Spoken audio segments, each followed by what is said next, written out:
Good morning everyone. Welcome back to our YouTube channel. I hope आप लोगों ने मेरा पहला लेक्चर देखा था, बहुत बच्चों को पसंद भी आया है ना। उसमें हमने वन शॉट केमिकल रिएक्शंस का किया था, इसी चैप्टर का। कार्बन एंड इट्स कंपाउंड में बहुत सारे केमिकल रिएक्शंस थे, उनको हमने वन शॉट में डिटेल में कवर किया। हमने एक एक रिएक्शंस को बहुत अच्छे से किया था और उनसे रिलेटेड पीवाईक्यूज वगैरह भी बनाए थे। ठीक है, तो बहुत बच्चों का कमेंट आया है कि उन्हें बहुत अच्छा लगा ये वीडियो, है ना। और उन्होंने साथ में एक डिमांड भी किया था कि सर इसी चैप्टर का जो पहला पार्ट है ना, कार्बन एंड इट्स कंपाउंड का रिएक्शंस के पहले का जो पार्ट है जिसमें चैप्टर के बेसिक्स कवर्ड है, आप उसको भी सर एक बार अच्छे से एक्सप्लेन कर दीजिए, क्योंकि उसमें भी उनके कुछ डाउट्स रह गए हैं और वहाँ से भी क्वेश्चंस आते ही हैं। तो इसलिए आज हम लोग आपके सामने इसी चैप्टर का एक सेकेंड पार्ट लेकर आए हैं, जिसमें हम लोग सारे बेसिक कॉन्सेप्ट्स इस चैप्टर के डिस्कस करेंगे। क्लियर है क्या? ऑडियो वीडियो क्लियर है ना? एक बार कमेंट कर दो सारा कुछ। हाँ ठीक है, ऑडियो वीडियो क्लियर है एकदम, कोई दिक्कत नहीं है। स्टार्ट करें? चलो।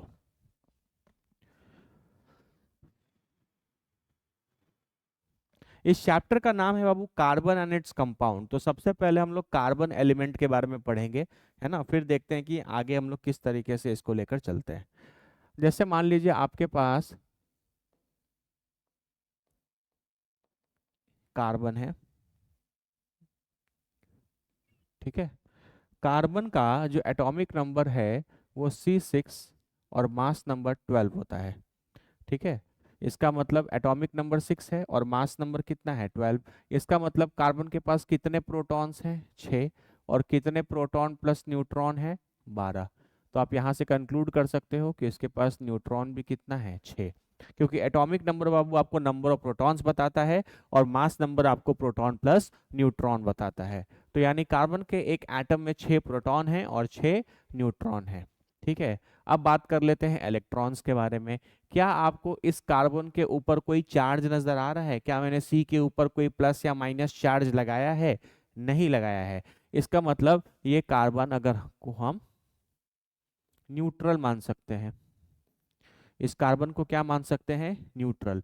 तो कार्बन को अगर हम न्यूट्रल मानेंगे तो नंबर ऑफ प्रोटॉन्स और नंबर ऑफ इलेक्ट्रॉन्स हमेशा सेम होंगे, क्योंकि देखो कोई भी चीज अगर न्यूट्रल है उसके ऊपर कोई चार्ज नहीं है, इसका मतलब उसके पास जितने पॉजिटिव चार्ज हैं उतने ही नेगेटिव चार्ज हैं। 5 पॉजिटिव चार्ज और 5 नेगेटिव चार्ज मिलेंगे तो सब एक दूसरे को कट कटा करके कैंसिल कर देंगे और आपका नेट चार्ज क्या आएगा? जीरो। इसका मतलब हम यहाँ से कमेंट कर सकते हैं कि एक कार्बन के पास इलेक्ट्रॉन की संख्या भी कितनी है? 6 है।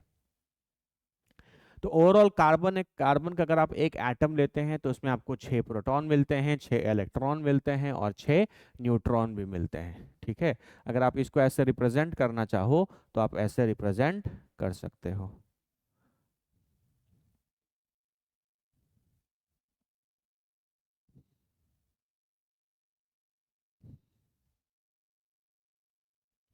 ठीक है, तो ये बाबू आपका कार्बन का न्यूक्लियस है। न्यूक्लियस के अंदर 6 प्रोटॉन हैं और 6 न्यूट्रॉन हैं, ठीक है। समझ में आ रहा है? अब कार्बन के पास टोटल इलेक्ट्रॉन्स कितने हैं? 6। तो इसका जो इलेक्ट्रॉनिक कॉन्फ़िगरेशन लिखा जाएगा, इसका जो इलेक्ट्रॉनिक कॉन्फ़िगरेशन लिखा जाएगा वो लिखा जाएगा 2,4, क्योंकि आपको पता है पहले एटम में, पहले शेल में सिर्फ 2 इलेक्ट्रॉन्स रहते हैं, उसके बाद फिर बाकी इलेक्ट्रॉन्स रहेंगे। तो 6 इलेक्ट्रॉन्स हैं तो पहले शेल में कितने इलेक्ट्रॉन्स रहेंगे? 2। और दूसरे शेल में कितने इलेक्ट्रॉन्स रहेंगे? 4। 1, 2, 3, 4। तो इस तरीके से आप एक कार्बन के एटम को रिप्रेजेंट कर सकते हैं, ठीक है। ये सब चीजें बहुत बेसिक है, fundamental, atomic number, mass number, electronic configuration, ये सब बच्चे क्लास 9th वगैरह में ही पढ़ लेते हैं। यहाँ तक कोई दिक्कत किसी को? ठीक है, चलो आगे बढ़ते हैं। यहाँ तक क्लियर है? तो अब मेरा तुमसे ये सवाल है कि क्या ये कार्बन का एटम जो है ना, ये जो कार्बन का एटम मैंने बनाया है, क्या ये कार्बन का एटम स्टेबल है? मेरा ये क्वेश्चन है तुमसे कि ये जो कार्बन का एटम मैंने यहाँ पर बनाया है, क्या ये कार्बन का एटम स्टेबल है? है ना। नहीं, ये स्टेबल नहीं है। क्यों? क्योंकि हम लोग को पता है कि कोई भी एलिमेंट स्टेबल या कोई भी एटम स्टेबल तब होता है जब उसका ऑक्टेट कंप्लीट होता है ना। हमने स्टेबिलिटी का क्राइटेरिया पढ़ा है, ड्यूप्लेट और ऑक्टेट का, है ना। तो अगर किसी एलिमेंट का ऑक्टेट कंप्लीट होता है तभी वो स्टेबल होता है। तो हम यहाँ से ये कमेंट कर सकते हैं कि इसके आउटर मोस्ट ऑर्बिट में, ठीक है, इसके आउटर मोस्ट शेल बोल लिया जाए बाबू, या ऑर्बिट बोल लिया जाए, इसमें कितने इलेक्ट्रॉन्स हैं? 4 इलेक्ट्रॉन्स। इसका मतलब इसका इनकम्प्लीट ऑक्टेट है, इसका ऑक्टेट कंप्लीट नहीं है। और क्योंकि इसका ऑक्टेट कंप्लीट इनकम्प्लीट है, इसलिए अनस्टेबल है।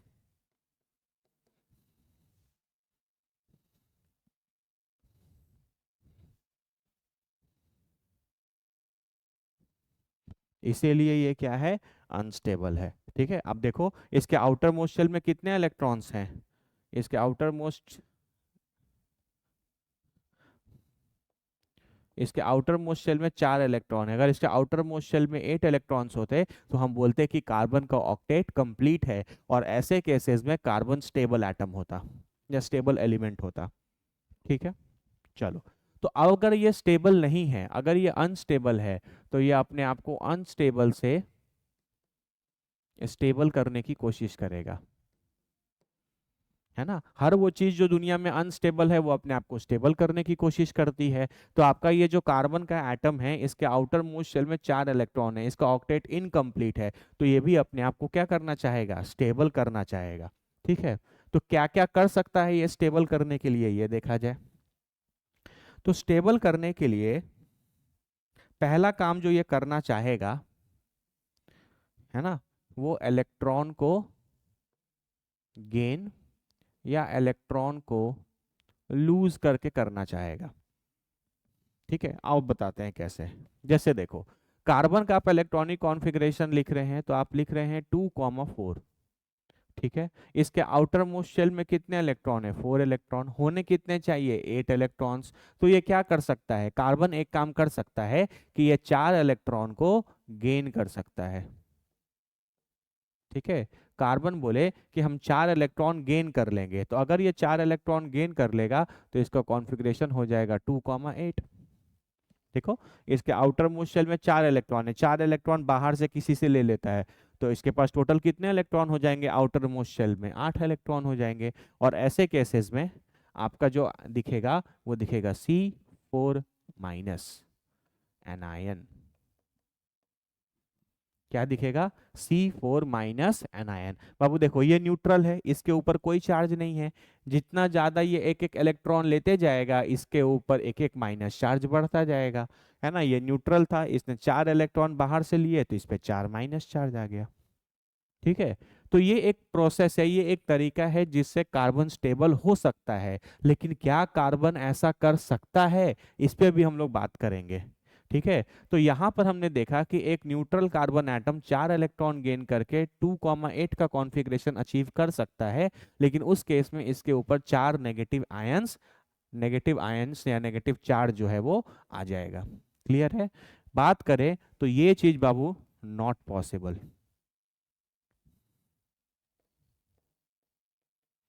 ये चीज कभी पॉसिबल नहीं है। ठीक है, ये चीज कभी पॉसिबल नहीं है। मैथ्स और पेन पेपर पे तो आप बोल दो कि सर 4 इलेक्ट्रॉन गेन कर ले तो इसका ऑक्टेट कंप्लीट हो जाए तो ये स्टेबल है, लेकिन प्रैक्टिकली बाबू ये चीज कभी पॉसिबल नहीं है। क्यों पॉसिबल नहीं है, हम बताते हैं। देखो, जब आप एक्स्ट्रा इलेक्ट्रॉन्स गेन कर लोगे,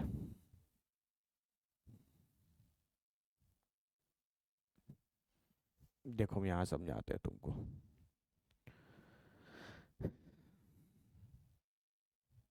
ठीक है, ये 4 येलो वाले इलेक्ट्रॉन्स इसके खुद के हैं, और ये इसने 4 क्या किए? बाहर से और ले लिए। तो अब इसके आउटर मोस्ट ऑर्बिट में कितने इलेक्ट्रॉन हो गए? 8 इलेक्ट्रॉन हो गए। ठीक है, होता क्या है बाबू, देखो इस न्यूक्लियस दिख रहा है आपको, ये न्यूक्लियस है, इस न्यूक्लियस के अंदर 6 प्रोटॉन है, मतलब 6 पॉजिटिव चार्ज हैं। और बाहर कितने सारे इलेक्ट्रॉन आ गए? आउटर मोस्ट ऑर्बिट में 8 इलेक्ट्रॉन आ गए, है ना। तो ये 6 प्रोटॉन जो है वो इस 8 आउटर मोस्ट इलेक्ट्रॉन को स्टेबली कंट्रोल करके नहीं रख पाते, है ना। ये जो न्यूक्लियस के अंदर जो आपको 6 प्रोटॉन दिख रहे हैं, है ना, 6 प्रोटॉन जो आपको दिख रहे हैं, ये आपके आउटर मोस्ट शेल में या आउटर मोस्ट ऑर्बिट वाले में जो 8 इलेक्ट्रॉन्स हैं उनको अच्छे से स्टेबली कंट्रोल करके नहीं रख पाते। ठीक है, यहाँ पर इतने सारे इलेक्ट्रॉन्स आ जाएंगे कि इन इलेक्ट्रॉन इलेक्ट्रॉन के बीच में क्या चालू हो जाएगा, रिपल्शन। देखो एक बात हमेशा समझना, यहाँ से कॉन्सेप्ट चालू हो रहे हैं, ठीक है। जब भी आपके पास सेम तरीके के चार्ज होते हैं, जैसे पॉजिटिव पॉजिटिव या नेगेटिव नेगेटिव, तो उनके बीच में क्या होता है, रिपल्शन चालू हो जाता है। ठीक है, और जब आपके पास अपोजिट चार्जेस होते हैं, जैसे एक पॉजिटिव और एक नेगेटिव, तो उनके बीच में क्या स्टार्ट हो जाता है, अट्रैक्शन स्टार्ट हो जाता है। ठीक है, तो यहाँ पर ये जो 6 प्रोटॉन हैं, इन ये प्रोटॉन कैसे चार्ज्ड हैं, पॉजिटिवली चार्ज्ड हैं, और इलेक्ट्रॉन्स कैसे चार्ज्ड हैं, नेगेटिवली चार्ज हैं। तो इनके बीच में तो अट्रैक्शन होगा, लेकिन इतने सारे इलेक्ट्रॉन्स अगर लेकिन इन इलेक्ट्रॉन इलेक्ट्रॉन्स के बीच में क्या होगा, रिपल्शन। तो यहाँ पर इतना ज़्यादा रिपल्शन होगा कि अट्रैक्शन उसको संभाल नहीं पाएगा। ठीक है, एक बात हमेशा याद रखना बाबू केमिस्ट्री में, कि स्टेबिलिटी की बात अगर कभी भी की जाएगी, है ना, तो अट्रैक्शन के कारण स्टेबिलिटी हमेशा इंक्रीज होता है। अट्रैक्शन के कारण स्टेबिलिटी हमेशा इंक्रीज होता है ना, लेकिन रिपल्शन के कारण स्टेबिलिटी जो है वो डिक्रीज करता है। ठीक है, तो इन 6 प्रोटॉन और बाहर में जो 8 इलेक्ट्रॉन्स हैं, इनके बीच में अट्रैक्शन है, इनके कारण स्टेबिलिटी आ सकती है। लेकिन ये जो 8 इलेक्ट्रॉन्स आ गए हैं, इन 8 इलेक्ट्रॉन के बीच में बहुत भारी रिपल्शन होगा, और रिपल्शन होने के कारण स्टेबिलिटी घट जाती है, इतनी घट जाती है कि कार्बन ये काम कभी नहीं कर सकता अपने आप को स्टेबल करने के लिए। तुमको बोलो ये कॉन्सेप्ट चमका कि नहीं चमका। ठीक है, जैसे ही कार्बन 4 इलेक्ट्रॉन गेन करता है, तो इसके आउटर मोस्ट ऑर्बिट में 8 इलेक्ट्रॉन्स हो जाते हैं, और इन 8 इलेक्ट्रॉन्स के बीच में इतना ज्यादा रिपल्शन होने लगता है कि ये कार्बन एटम इस स्टेट में कभी स्टेबली एग्जिस्ट नहीं कर पाता। इसलिए कभी भी कार्बन अपने आप को स्टेबल करने के लिए 4 इलेक्ट्रॉन कभी गेन नहीं करेगा। यही बेसिक फंडामेंटल है।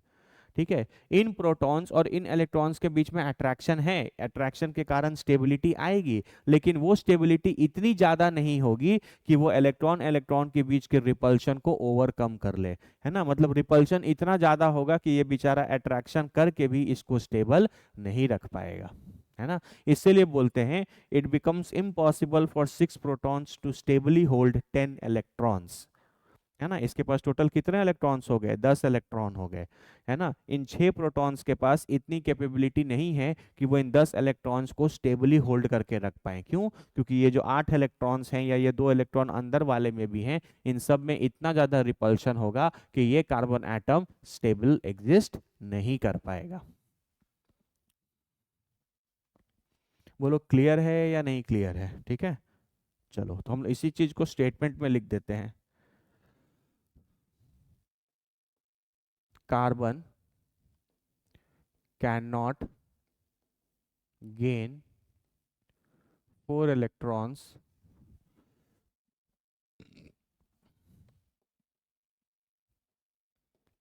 to complete octet as 6 protons cannot stably hold 10 electrons। ठीक है,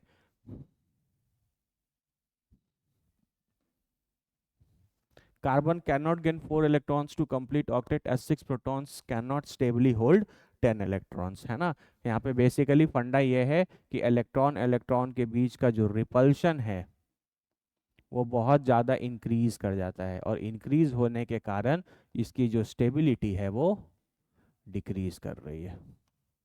यही बेसिक फंडा है बाबू। क्लियर है यहाँ तक? अच्छे से देख लो एक बार, ये वाला कॉन्सेप्ट देख लो, ठीक है। एक बार हम फिर बता देते हैं। न्यूक्लियस के अंदर 6 प्रोटॉन है, और बाहर में इलेक्ट्रॉन्स है। प्रोटॉन और इलेक्ट्रॉन के बीच में अट्रैक्शन होगा क्योंकि प्रोटॉन पॉजिटिवली चार्ज है और इलेक्ट्रॉन नेगेटिवली चार्ज है। ठीक है, तो ये प्रोटॉन्स इन इलेक्ट्रॉन्स को अट्रैक्ट कर रहा है और अट्रैक्ट करने से किसी भी चीज की स्टेबिलिटी बढ़ती है। ठीक है, स्टेबल है।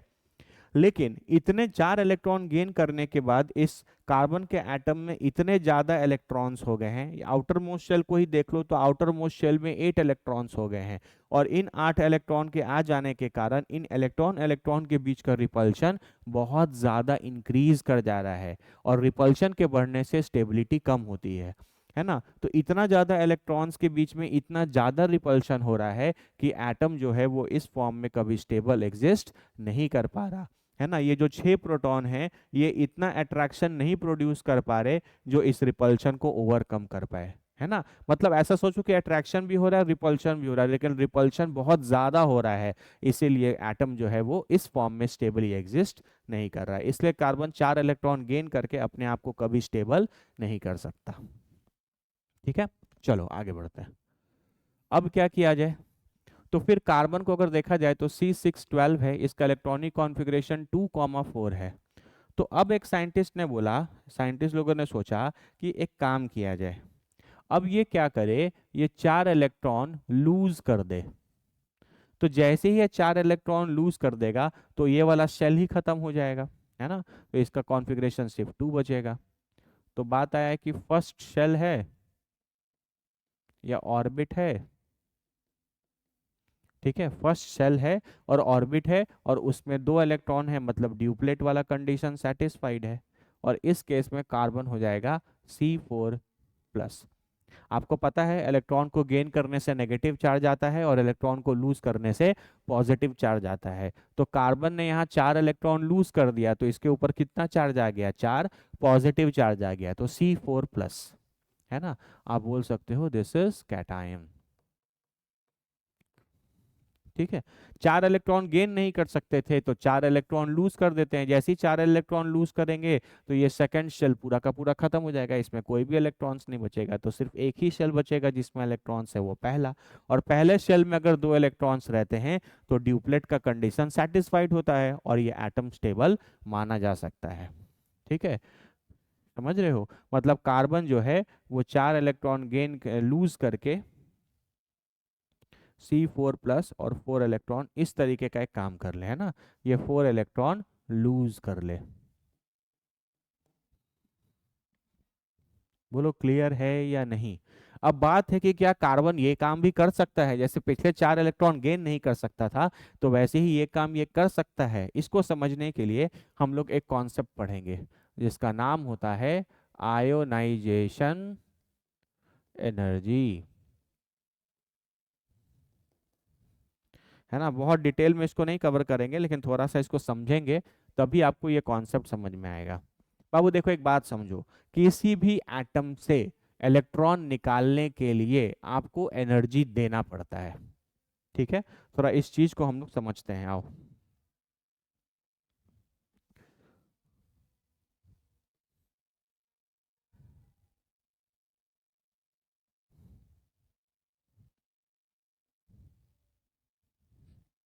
ठीक है, इसके न्यूक्लियस में 6 प्रोटॉन है, बाहर कितने इलेक्ट्रॉन्स हैं, 2, और उसके बाहर कितने हैं, 4। ये आपका कार्बन का एटम है। ठीक है, अब तुम सोचो, अब तुम ये कोशिश कर रहे हो कि हम इस कार्बन के एटम से इलेक्ट्रॉन निकालें। एक एक करके कितने इलेक्ट्रॉन निकालने हैं, 4 इलेक्ट्रॉन निकालने हैं, है ना। तो देखो समझो होता क्या है, ये प्रोटॉन है तो ये पॉजिटिवली चार्ज है और मान लो कि ये इलेक्ट्रॉन है तो ये नेगेटिवली चार्ज है। तो प्रोटॉन क्या करता है बाबू, प्रोटॉन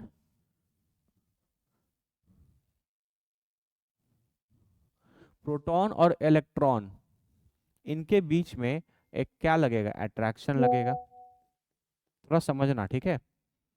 तो न्यूक्लियस के अंदर जो 6 प्रोटॉन है, न्यूक्लियस जो आपका पॉजिटिवली चार्ज है और ये इलेक्ट्रॉन जो आपका नेगेटिवली चार्ज है, ये 6 प्रोटॉन मिलकर इस इलेक्ट्रॉन को कस के पकड़ के रखेंगे, अट्रैक्शन लगेंगे, है ना। और तुम चाह रहे हो कि हम इस इलेक्ट्रॉन को यहाँ से बाहर निकाल लें।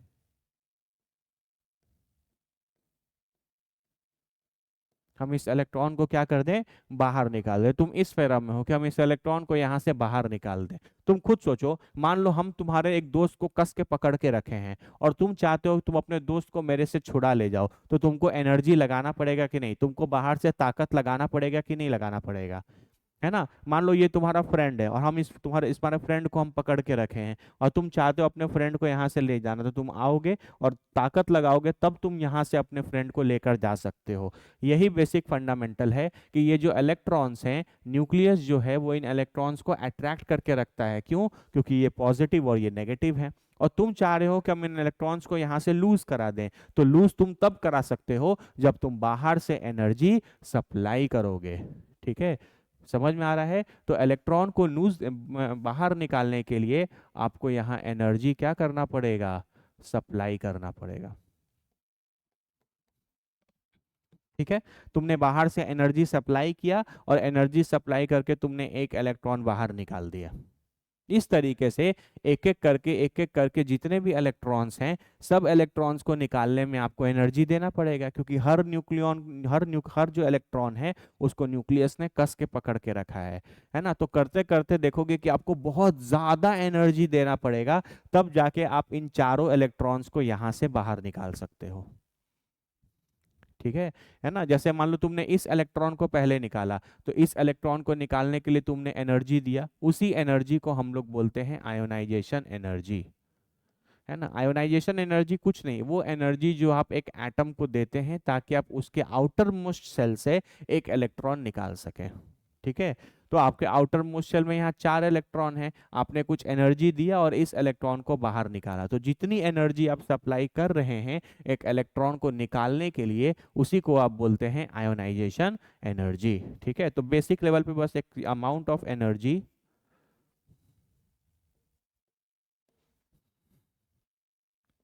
Given to remove an electron from outermost orbit. Amount of energy given to remove an electron from the outermost orbit is known as ionization energy. ठीक है, तो जब जब आपको एक इलेक्ट्रॉन को बाहर से वैलेंस शेल से बाहर निकालना है, तो आपको बाहर से एनर्जी देनी पड़ेगी। ठीक है, तो आपने इस इलेक्ट्रॉन को निकालने के लिए एनर्जी दिया, फिर इस इलेक्ट्रॉन को निकालने के लिए आप एनर्जी देंगे, फिर इस इलेक्ट्रॉन को निकालने के लिए आप एनर्जी देंगे, फिर इस इलेक्ट्रॉन को निकालने के लिए आप एनर्जी देंगे। तो ऐसे करते करते आपको बहुत ज़्यादा एनर्जी देना पड़ेगा इन चारों इलेक्ट्रॉन्स को निकालने के लिए, जो कि नॉर्मल कंडीशंस में पॉसिबल नहीं है। इसीलिए कार्बन 4 इलेक्ट्रॉन लूज भी नहीं कर सकता अपने आप को स्टेबल करने के लिए। ठीक है, तो आप यहाँ पे कमेंट कर सकते हो कि जो आयोनाइजेशन एनर्जीज हैं, ionization energy to remove 4 electrons from carbon atom is very large.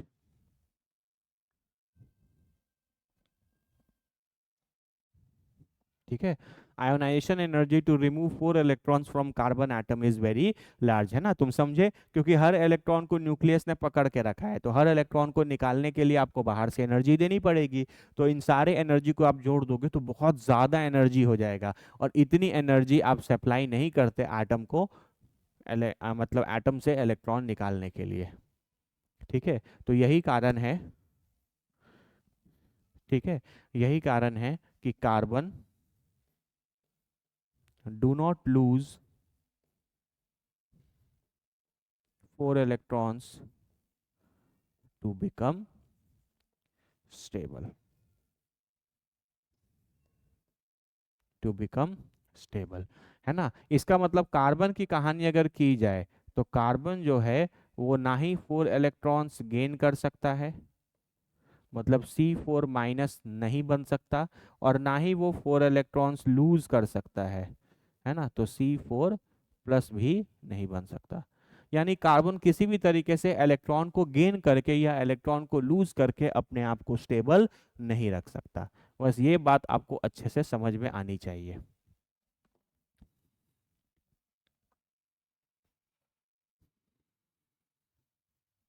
बोलो चमका या नहीं चमका?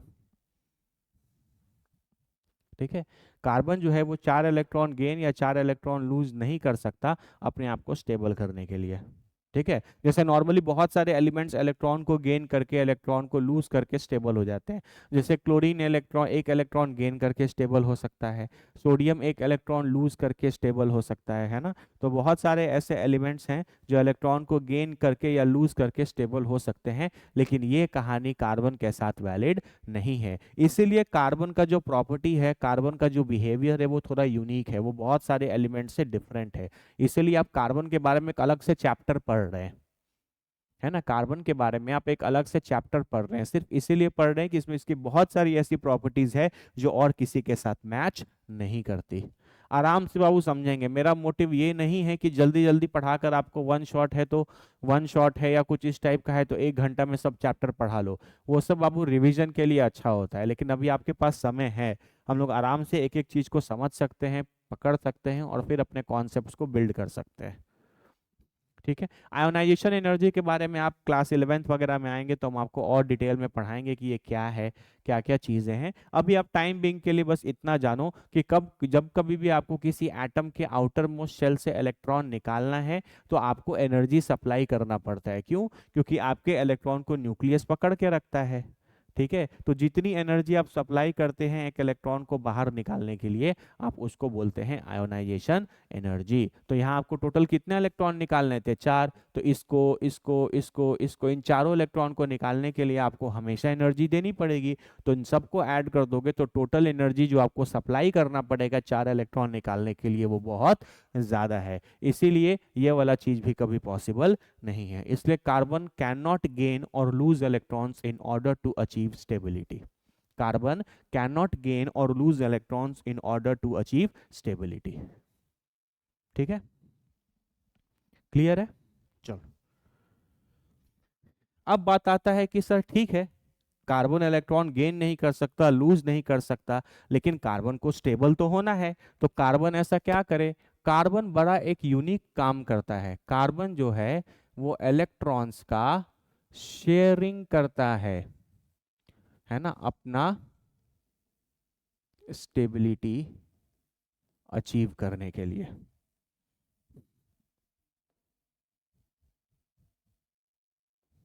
Very important.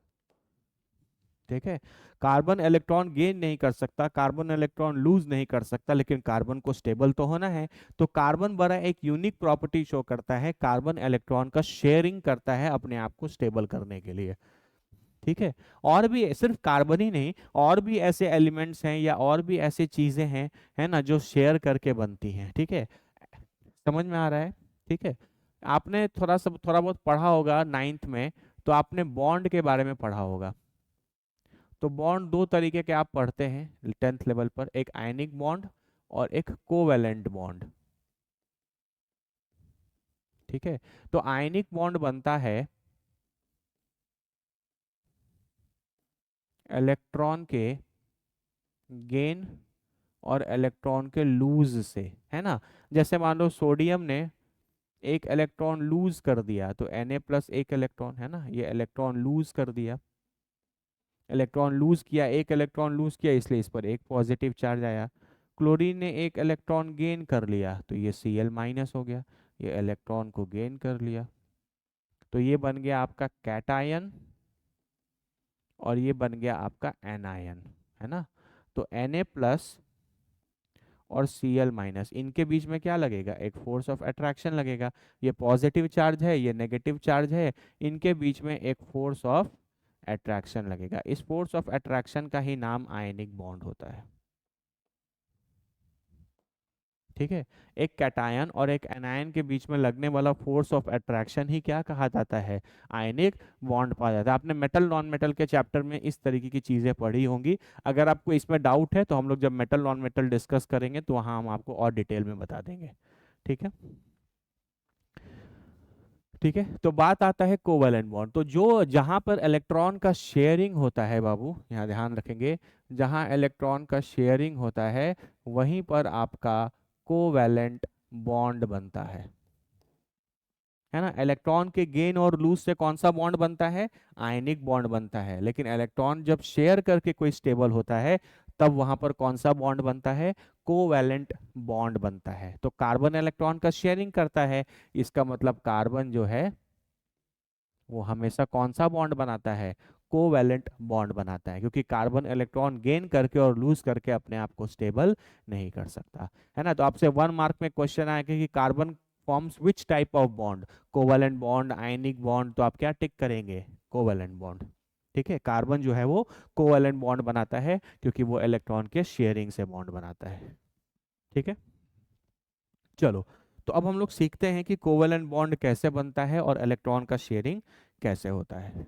ठीक है, छोटे छोटे मॉलिक्यूल से स्टार्ट करते हैं, फिर कार्बन पे भी जाएंगे।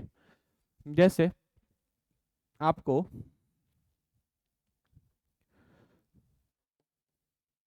H2 बनाना है, हाइड्रोजन बनाना है। ठीक है, H2 मॉलिक्यूल बनाना है। तो यहाँ पर कितने हाइड्रोजन दिख रहे हैं आपको? 2 हाइड्रोजन दिख रहे हैं, एक हाइड्रोजन ये और एक हाइड्रोजन ये। इसके पास एक इलेक्ट्रॉन है और इसके पास भी एक इलेक्ट्रॉन है। ठीक है, अब हाइड्रोजन के पास, हाइड्रोजन का एटॉमिक नंबर बाबू 1 होता है, तो इसके आउटर मोस्ट शेल में एक इलेक्ट्रॉन है। तो अगर ये बाहर से एक इलेक्ट्रॉन गेन कर ले तो इसके पास 2 इलेक्ट्रॉन्स हो जाएंगे और ये स्टेबल हो जाएगा। ठीक है, तो ये हाइड्रोजन दौड़े दौड़े इस हाइड्रोजन के पास गया, है ना। ये वाला इससे बोल रहा है कि हाइड्रोजन सुनो, तुम हमको अपना एक इलेक्ट्रॉन दे दो।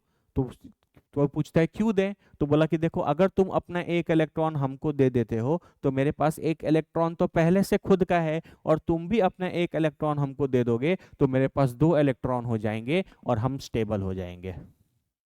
ठीक है, तो ये वाला हाइड्रोजन उसको बोलता है वाह रे वाह, बहुत तेज, है ना। हम तुमको अगर अपना इलेक्ट्रॉन दे दें तो तुम्हारे पास तो 2 इलेक्ट्रॉन हो जाएंगे, तुम तो स्टेबल हो जाओगे, लेकिन मेरे पास जो एक इलेक्ट्रॉन था वो भी चला जाएगा, हम तुमको अपना इलेक्ट्रॉन नहीं देंगे।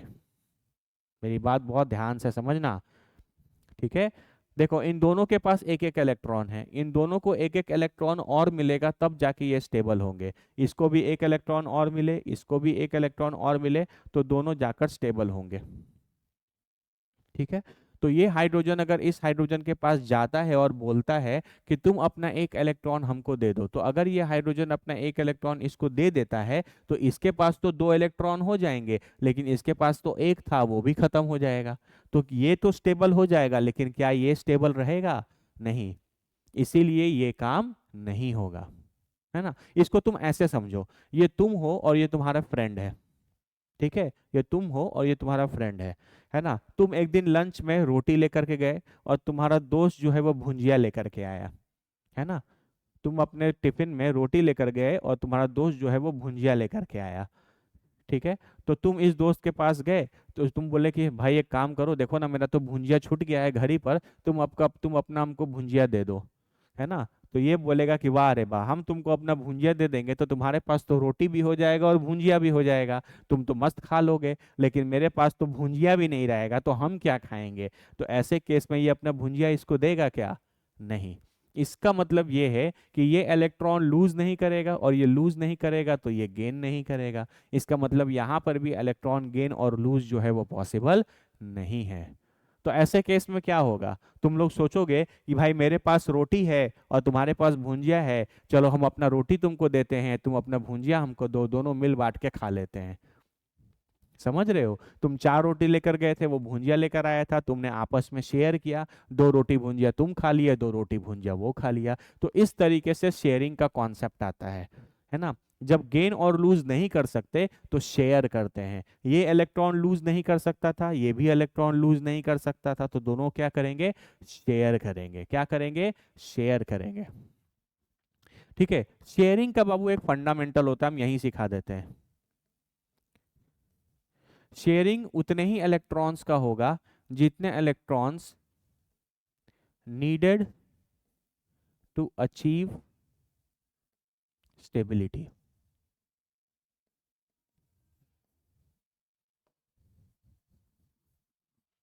शेयरिंग उतने ही इलेक्ट्रॉन्स का होगा जितने इलेक्ट्रॉन्स चाहिए होंगे स्टेबिलिटी के लिए।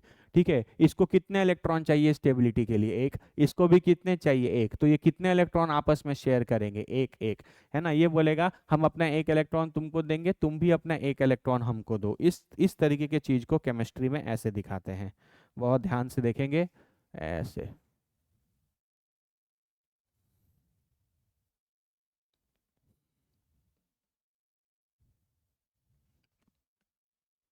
इस तरीके से सर्कल से दिखाते हैं। सर्कल से दिखाने का मतलब है कि अगर तुम ये वाला सर्कल देखो, तो इस वाले सर्कल के अंदर ये हाइड्रोजन एटम है ना, और इस सर्कल के अंदर दो इलेक्ट्रॉन्स, एक इलेक्ट्रॉन इस हाइड्रोजन के खुद हैं और एक इलेक्ट्रॉन इसका है। तो हम लोग इस तरीके से बोलते हैं कि ये दोनों ने एक एक इलेक्ट्रॉन आपस में क्या किया है? शेयर किया है। ठीक है, और है ना, तो यहाँ पे एक ऐसा डैश दिखाते हैं। इसी को हम लोग बोलते हैं कोवैलेंट बॉन्ड। क्या बोलते हैं? Covalent bond. और इन शॉर्ट में हम लोग ऐसे दिखाएंगे, दिस इज योर H2। है ना, यहाँ पे दो इलेक्ट्रॉन इन्वॉल्व है। ये जो नोटेशन है, ये जो डैश जैसा चीज दिखाया गया है, इसी को हम लोग बॉन्ड बोलते हैं। ठीक है, और एक बॉन्ड है तो एक बॉन्ड में हमेशा कितने इलेक्ट्रॉन होंगे? दो बॉन्ड, दो इलेक्ट्रॉन। ये भी याद रखो, एक बॉन्ड में कितने इलेक्ट्रॉन्स होते हैं? हमेशा दो इलेक्ट्रॉन। दो इलेक्ट्रॉन का शेयरिंग हुआ है। ठीक है, एक इलेक्ट्रॉन इसने और एक इलेक्ट्रॉन इसने, दोनों आपस में एक एक इलेक्ट्रॉन शेयर किया है। तो एक बॉन्ड में हमेशा दो इलेक्ट्रॉन्स रहेंगे। पहले बोलो ये बेसिक फंडामेंटल समझ में आया या नहीं आया? ठीक है, और एग्जांपल करते हैं और क्लियर हो जाएगा। O2। ठीक है, ऑक्सीजन। ऑक्सीजन के कितने एटम है? दो। एक ऑक्सीजन ये, एक ऑक्सीजन ये। कितने ऑक्सीजन एटम्स हैं? ऑक्सीजन के वैलेंस इलेक्ट्रॉन कितने होते हैं? ऑक्सीजन होता है आपका O8, तो 2,6। वैलेंस इलेक्ट्रॉन कितने हैं? 6।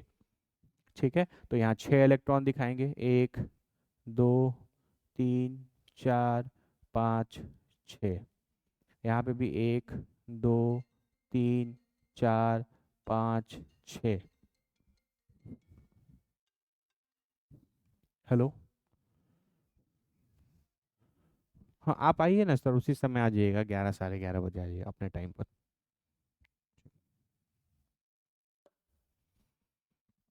ये चीज़ क्लियर है?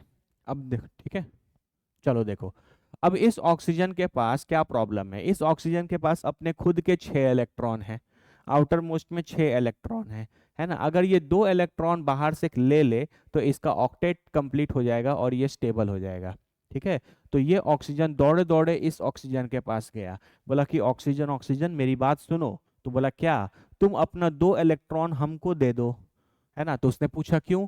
बोला कि देखो मेरे पास ऑलरेडी 6 इलेक्ट्रॉन है, मेरे पास ऑलरेडी 6 इलेक्ट्रॉन है। अगर तुम अपना 2 इलेक्ट्रॉन हमको दे देते हो तो मेरे पास कितने इलेक्ट्रॉन हो जाएंगे? 8, और हम स्टेबल हो जाएंगे। तो ये वाला ऑक्सीजन बोलता है वाह रे वाह, अगर हम तुमको अपना 2 इलेक्ट्रॉन दे देते हैं तो तुम्हारा तो ऑक्टेट कंप्लीट हो जाएगा, लेकिन मेरे पास तो 6 के जगह और 4 इलेक्ट्रॉन बचेंगे, तो हम स्टेबल होंगे क्या? नहीं। अगर हम स्टेबल नहीं होंगे तो हम तुमको अपना इलेक्ट्रॉन नहीं देंगे। ठीक है, तो ये वाला जो है ऑक्सीजन, ये इलेक्ट्रॉन लूज नहीं करेगा। ये लूज नहीं करेगा तो ये गेन नहीं करेगा। इसका मतलब फिर यहाँ पर इलेक्ट्रॉन गेन या लूज करके कोई भी स्टेबल नहीं हो रहा। एक स्टेबल हो रहा है लेकिन एक स्टेबल नहीं हो रहा, तो यहाँ पे भी इलेक्ट्रॉन गेन और लूज नहीं होगा। तो अब देखो, इलेक्ट्रॉन गेन और लूज तभी होता है जब दोनों के फायदे होते हैं। है ना, अगर ये इसको दे देता, अगर ये इसको दे देता तो ये ले करके स्टेबल हो जाता, और ये दे रहा था तो ये दे के स्टेबल हो जाता। इस तरह के कि म्यूचुअल म्यूचुअल जब स्टेबिलिटी आती है तभी हम लोग इलेक्ट्रॉन का गेन और लूज करते हैं। ठीक है, क्या करते हैं? गेन और लूज करते हैं। इसका मतलब यहाँ पर भी इलेक्ट्रॉन का आदान प्रदान नहीं हो सकता, गेन और लूज नहीं हो सकता। फिर देखो, इसके पास ऑलरेडी 6 इलेक्ट्रॉन थे, ये इससे के पास गया, बोला कि अपना 2 इलेक्ट्रॉन हमको दे दो। है ना, तो अगर ये अपना 2 इलेक्ट्रॉन इसको दे देता है तो इसके पास 6 + 2 8 इलेक्ट्रॉन हो जाएंगे, ये स्टेबल हो जाएगा। लेकिन इसके पास 6 था, 2 चला ही गया तो 4 इलेक्ट्रॉन बचा, तो ये स्टेबल हो पाएगा क्या? नहीं। तो ऐसे केसेस में ऐसे केसेस में इलेक्ट्रॉन का जो डोनेशन है, गेन और लूज है, ये पॉसिबल नहीं है। तो फिर इनके पास भी मौका आता है कि क्या ये इलेक्ट्रॉन शेयर करके बॉन्ड बना सकते हैं। तो बताओ इसको कितने इलेक्ट्रॉन चाहिए स्टेबल होने के लिए? दो। इसको भी कितने चाहिए स्टेबल होने के लिए? दो। तो इनके बीच में शेयरिंग कितने इलेक्ट्रॉन्स का होगा? दो। है ना, ये भी अपना दो इलेक्ट्रॉन शेयर करेगा, ये भी अपना दो इलेक्ट्रॉन शेयर करेगा। ठीक है, तो शेयर करेगा भाई, तो हम ऐसे दिखा सकते हैं।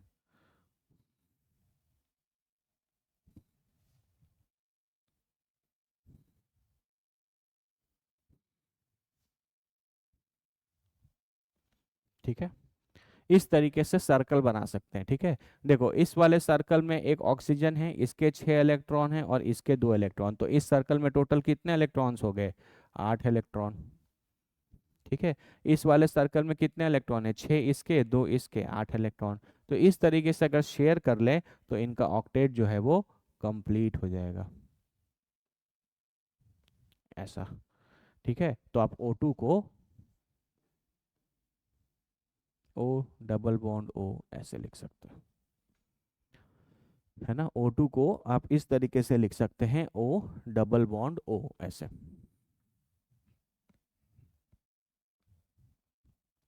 बोलो क्लियर है या नहीं क्लियर है? ठीक है, O2 को आप इस तरीके से ऐसे लिख सकते हैं। ठीक है, इसका मतलब यहाँ पर कितने बॉन्ड बने? एक बॉन्ड एक बॉन्ड। यहाँ पर कितने बॉन्ड हैं? दो बॉन्ड हैं।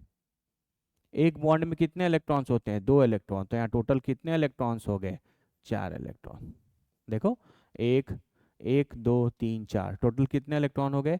4 इलेक्ट्रॉन हो गए। है ना, यहाँ पे टोटल 4 इलेक्ट्रॉन्स इन्वॉल्व है बॉन्ड बनाने में, दो इस ऑक्सीजन के, दो उस ऑक्सीजन के। देख लो, अब अगर तुमको हल्का हल्का आइडिया लग रहा है कि हम लोग क्या कर रहे हैं, तो आगे आपको सारी बातें समझ में आ जाएंगी। एक बार इसको अच्छे से देख लो। देखो वो देखो, इलेक्ट्रॉन गेन और लूज तब होता है ना, जैसे मान लो मेरे पास भी, हम भी स्टेबल नहीं है, तुम भी स्टेबल नहीं हो। ठीक है, अगर हम तुम्हारे पास गए, हम बोले कि भाई देखो मेरे पास इलेक्ट्रॉन की कमी है, तुम अपना इलेक्ट्रॉन हमको दे दो, तो अगर तुम अपना इलेक्ट्रॉन हमको दे रहे हो तो हम ले करके स्टेबल हैं, क्योंकि हम तुम्हारा इलेक्ट्रॉन ले रहे हैं, और तुम देने के कारण अगर स्टेबल हो। इस तरह की बातें जब रहती हैं, तभी इलेक्ट्रॉन गेन और लूज करके बॉन्ड बनता है, तभी आयनिक बॉन्ड का फॉर्मेशन होता है ना। अगर तुमको नहीं समझ में आ रहा है तो मैं एक बात बता देते हैं। जैसे देखो सोडियम, एटॉमिक नंबर 11, तो ये है 2,8,1। ठीक है, और एक होता है क्लोरीन 17, ये होता है 2,8,7। ठीक है, इसके आउटर मोस्ट में कितने इलेक्ट्रॉन है? 1 इलेक्ट्रॉन। इसके आउटर मोस्ट में कितने इलेक्ट्रॉन है? 7 इलेक्ट्रॉन।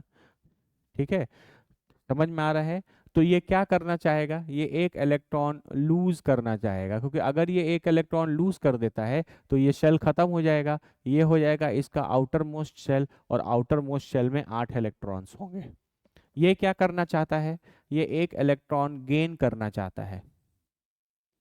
ये एक इलेक्ट्रॉन क्या करना चाहता है? गेन करना चाहता है, क्योंकि इसके आउटर मोस्ट में 7 है, तो अगर ये एक इलेक्ट्रॉन गेन कर लेगा तो इसका ऑक्टेट कंप्लीट हो जाएगा।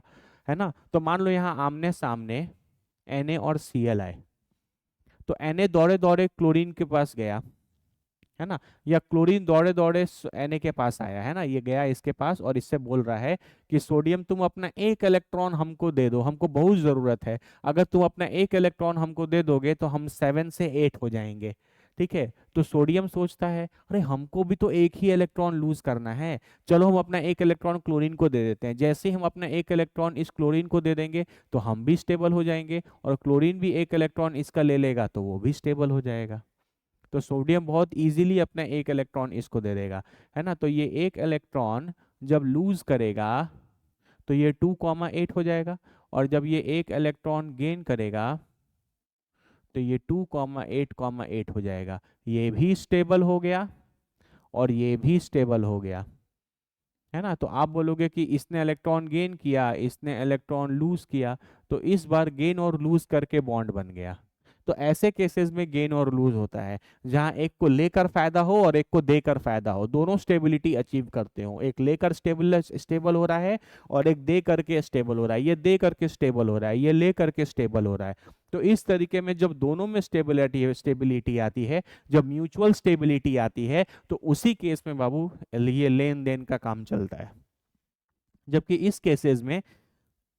इस केसेस में अगर लेन देन होगा, जैसे ये ऑक्सीजन अगर इसको दे देता है तो इस ऑक्सीजन का ही फायदा होगा, इसका फायदा नहीं होगा, इसी का ऑक्टेट कंप्लीट होगा, इसका ऑक्टेट कंप्लीट नहीं होगा। तो वैसे केसेस में इलेक्ट्रॉन का गेन और लूज नहीं होता। तो वैसे हर केसेस में बॉन्ड जो बनता है वो इलेक्ट्रॉन के शेयरिंग से बनता है, कोवैलेंट बॉन्ड बनता है। ये जो हम बीच में डंडी डंडी ये सब दिखा रहे हैं ना, ये जो हम बोल रहे हैं कि ये दो बॉन्ड है, इसी को हम लोग बोलेंगे कोवैलेंट बॉन्ड, क्योंकि इलेक्ट्रॉन के शेयरिंग से बना है। बोलो चमका या नहीं चमका? ठीक है, चलो और देखते हैं। मान लो मेरे पास N2 है। N2 का क्या कहानी है? नाइट्रोजन इज 7, इसका इलेक्ट्रॉनिक कॉन्फ़िगरेशन 2,5 है। तो एक नाइट्रोजन इधर है, एक नाइट्रोजन इधर है, इसके वैलेंस शेल में कितने इलेक्ट्रॉन्स हैं? 5। तो 1 2 3 4 5, 1 2 3 4 5 ऐसे दिखा रहे हैं। ठीक है, फिर वही बात, ये नाइट्रोजन दौड़ा दौड़ा इस नाइट्रोजन के पास गया, है ना, इसके हिसाब से अगर ये 3 इलेक्ट्रॉन गेन कर लेता है तो ये हो जाएगा 2,8 और ये हो जाएगा स्टेबल। नाइट्रोजन को ये बात पता है कि हमको स्टेबल होने के लिए 3 इलेक्ट्रॉन और चाहिए, क्योंकि मेरे पास 5 इलेक्ट्रॉन पहले से है। तो ये नाइट्रोजन दौड़े दौड़े इस नाइट्रोजन के पास गया, बोला नाइट्रोजन नाइट्रोजन क्या तुम अपना 3 इलेक्ट्रॉन हमको दोगे? क्या तुम अपना 3 इलेक्ट्रॉन हमको दोगे? क्यों पूछा, क्यों चाहिए तुमको 3 इलेक्ट्रॉन? तो भला भाई देखो मेरे पास 5 इलेक्ट्रॉन है, अगर तुम अपना 3 इलेक्ट्रॉन हमको दे देते हो तो मेरे 8 इलेक्ट्रॉन पूरे हो जाएंगे, मेरे 8 इलेक्ट्रॉन पूरे हो जाएंगे, है ना। तो ये नाइट्रोजन बोलता है वाह भाई वाह, अगर हम तुमको अपना 3 इलेक्ट्रॉन दे देते हैं तो तुम्हारे पास तो 8 इलेक्ट्रॉन्स पूरे हो जाएंगे, हम माने कि तुम्हारे 8 इलेक्ट्रॉन्स जो हैं वो पूरे बिल्कुल हो जाएंगे, लेकिन मेरा क्या होगा? मेरे पास तो 5 थे, 5 में से भी तुम 3 ले लोगे तो मेरे पास तो आउटर मोस्ट शेल में 2 ही इलेक्ट्रॉन बचेगा, और हम स्टेबल नहीं हो पाएंगे। हम स्टेबल तब रहते जब मेरा भी ऑक्टेट कंप्लीट होता। तो क्या ये नाइट्रोजन अपने 3 इलेक्ट्रॉन इस नाइट्रोजन को कभी देगा? बोलो, क्या ये नाइट्रोजन अपने 3 इलेक्ट्रॉन कभी इस नाइट्रोजन को देगा? कभी भी नहीं देगा, है ना। समझ रहे हो, क्योंकि इसको लेकर के तो फायदा है, लेकिन क्या इसको अपने इलेक्ट्रॉन को देकर फायदा है? नहीं। तो कभी भी जब फायदा ऐसा नहीं हो जो म्यूचुअल हो, जब दोनों को फायदा ना हो, तो इलेक्ट्रॉन का गेन या लूज नहीं होता है। तो क्या करेंगे अब ये शेयर करेंगे। इसको कितने इलेक्ट्रॉन चाहिए स्टेबल होने के लिए? 3। तो 3 3 इलेक्ट्रॉन शेयर होगा, ये भी अपना 3 इलेक्ट्रॉन शेयर करेगा, ये भी अपना 3 इलेक्ट्रॉन शेयर करेगा। अरे बोलो ना छोटू।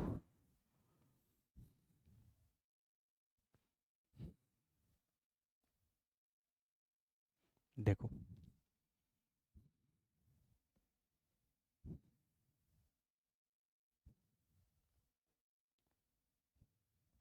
देखो, कोई भी एक सर्कल देख लो, इस सर्कल में नाइट्रोजन है, इसके 5 इलेक्ट्रॉन खुद के हैं, और इस सर्कल में इसके भी 3 इलेक्ट्रॉन हैं, तो इस पूरे सर्कल में कितने इलेक्ट्रॉन हैं?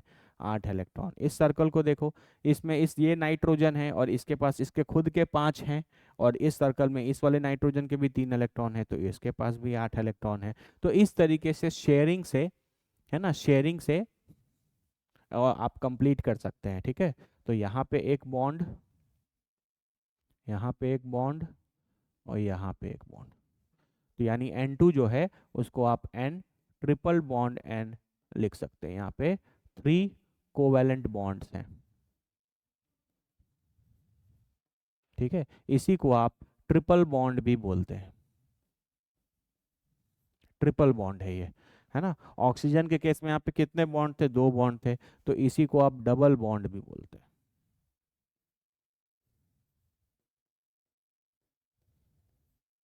ठीक है, और हाइड्रोजन के केस में यहाँ एक ही बॉन्ड था, तो आप इसको सिंगल बॉन्ड भी बोलते हैं।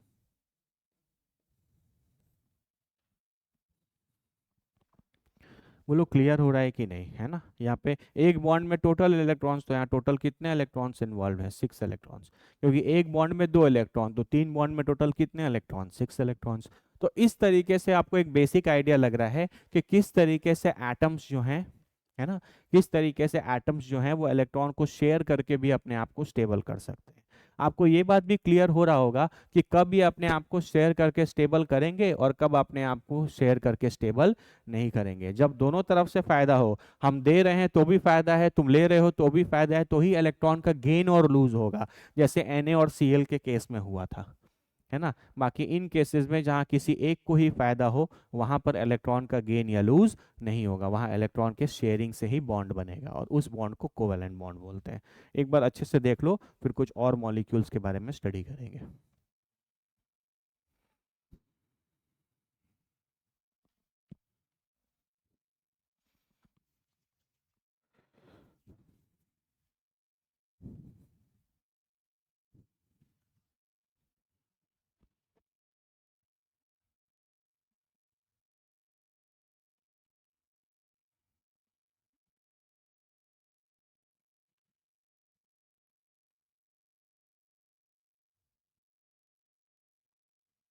ठीक है, चलो।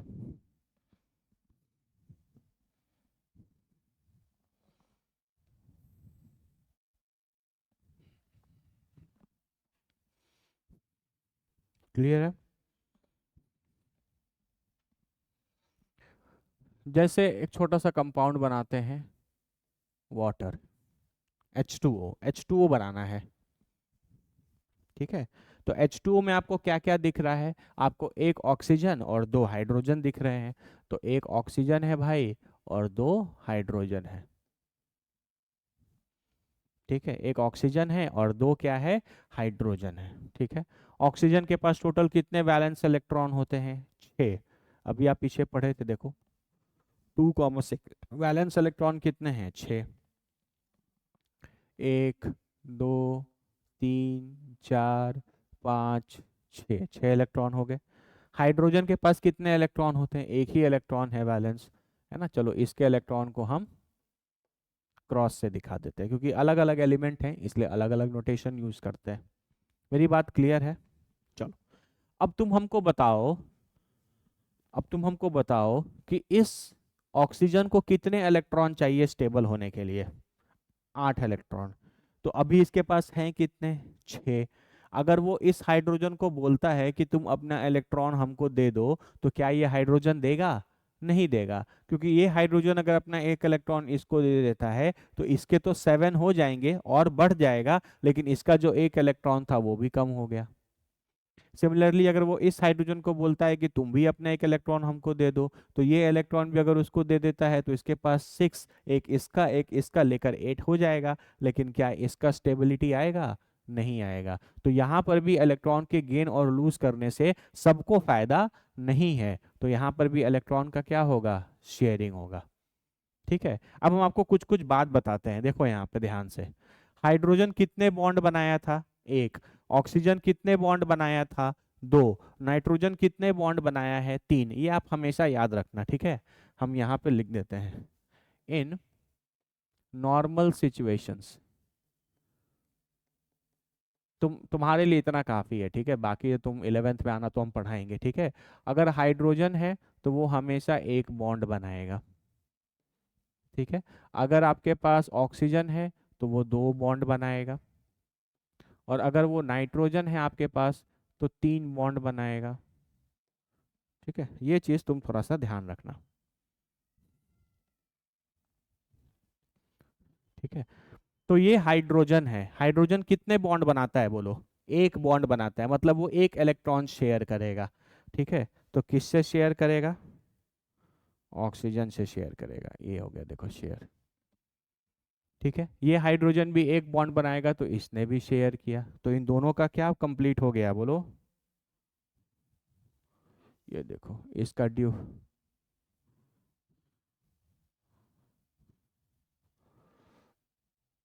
देखो इसका ड्यूप्लेट पूरा हो गया, इसका भी ड्यूप्लेट पूरा हो गया। ऑक्सीजन ने अपने दोनों इलेक्ट्रॉन्स इन दोनों हाइड्रोजन के साथ शेयर कर लिए, ठीक है। अब ऑक्सीजन के पास कितने हो गए, 6 तो इसके खुद के थे। इसने अपना इसके साथ शेयर किया है, तो ये वाला भी अपना ऑक्सीजन के साथ शेयर करेगा। तुम अपना रोटी उसको दे रहे हो, तो वो अपना भुंजिया भी तो तुमको देगा।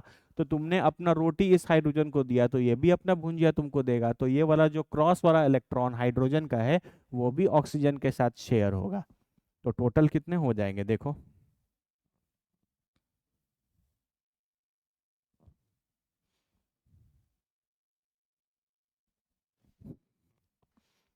ठीक है, देखो इस हाइड्रोजन के पास कितने इलेक्ट्रॉन हो गए, 2 इलेक्ट्रॉन। इस हाइड्रोजन के पास कितने इलेक्ट्रॉन हो गए, 2 इलेक्ट्रॉन। और ऑक्सीजन के पास कितने हो गए, 1 2 3 4 5 6, एक 7 और एक 8।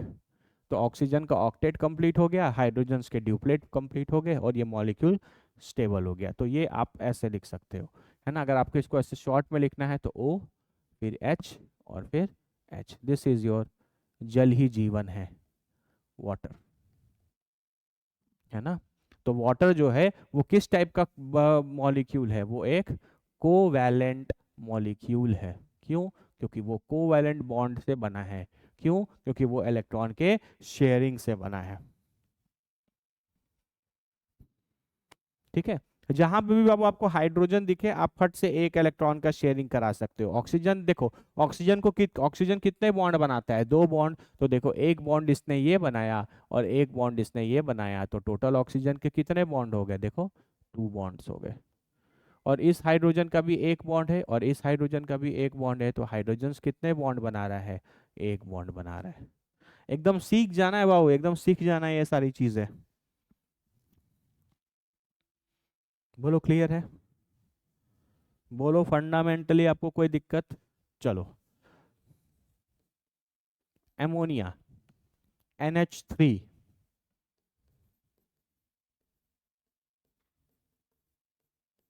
ठीक है, यहाँ पर एक नाइट्रोजन है और 3 हाइड्रोजन है, H,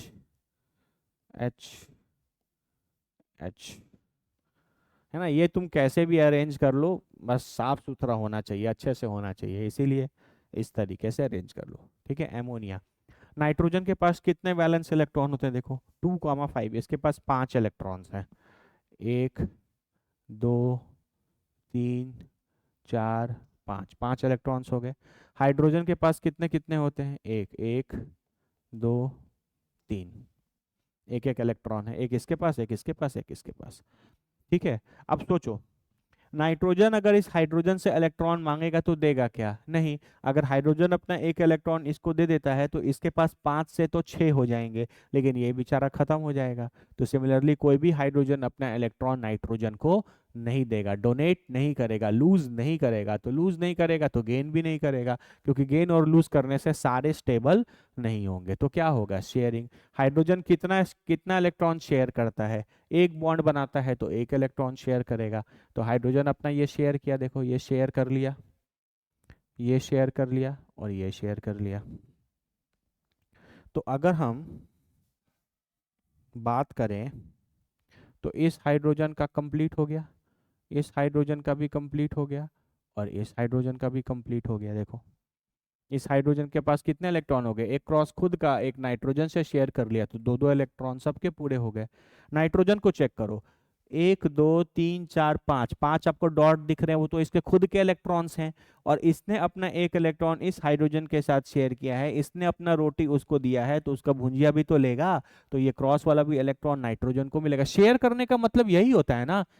शेयर करने का मतलब यह है कि अगर ये नाइट्रोजन अपना इलेक्ट्रॉन हाइड्रोजन के साथ शेयर कर रहा है, तो हाइड्रोजन भी अपना इलेक्ट्रॉन नाइट्रोजन के साथ शेयर करेगा। ठीक है, तो टोटल कितने इलेक्ट्रॉन हो गए, 1 2 3 4 5, 5 तो इसके खुद के थे, एक ये क्रॉस 6, एक ये क्रॉस 7, एक ये क्रॉस 8। हम इसलिए अलग अलग सिंबल से यूज कर रहे हैं।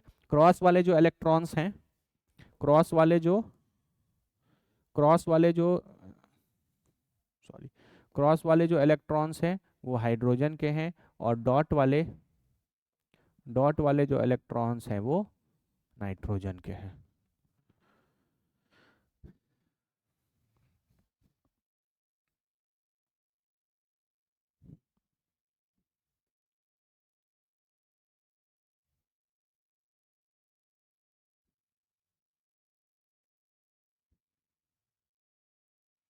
ठीक है, ये ब्लू वाला सर्कल देखो, ब्लू वाले सर्कल में एक दो तीन चार पाँच, पांच इलेक्ट्रॉन इस नाइट्रोजन के और एक तीन तीन क्रॉस, तो टोटल इसके कितने हो गए, 8 इलेक्ट्रॉन्स। इसके 2 इलेक्ट्रॉन, इसके 2 इलेक्ट्रॉन, इसके 2 इलेक्ट्रॉन। हाइड्रोजन तो ड्यूप्लेट पे स्टेबल हो जाता है। ठीक है, अगर आप इसको लिखना चाहो तो आप इसको ऐसे लिख सकते हो, ये नाइट्रोजन हो गया, एक बॉन्ड ऊपर,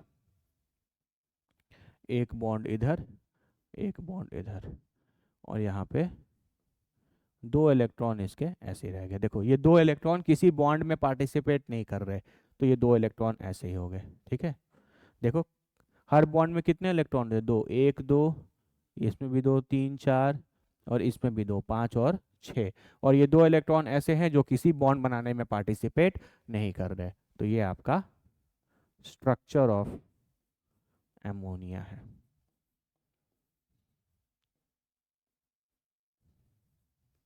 ठीक है, ये जो सारे स्ट्रक्चर्स हम लोग बना रहे हैं बाबू, इनके एक नाम होते हैं, इनको आप बोलते हैं इलेक्ट्रॉन डॉट स्ट्रक्चर। क्या बोलते हैं, इलेक्ट्रॉन डॉट स्ट्रक्चर, है ना। ये आप आपसे कुछ भी पूछ सकता है, बोलेगा बॉन्ड फॉर्मेशन इन एमोनिया बताइए, या एमोनिया का मॉलिक्यूल ड्रॉ करके बताइए, या इलेक्ट्रॉन डॉट स्ट्रक्चर बताइए, तो आप इस तरीके से आराम से बना सकते हैं।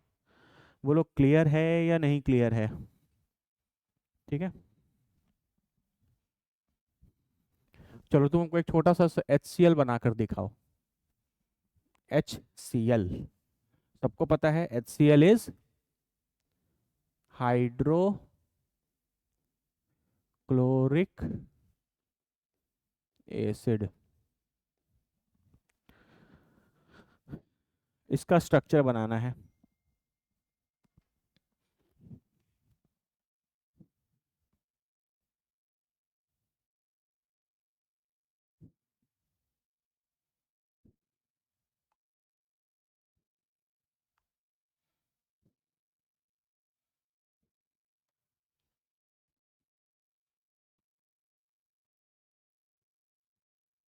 ठीक है, जैसे देखो, आपके पास क्लोरीन है, आपके पास हाइड्रोजन है, यही दो है।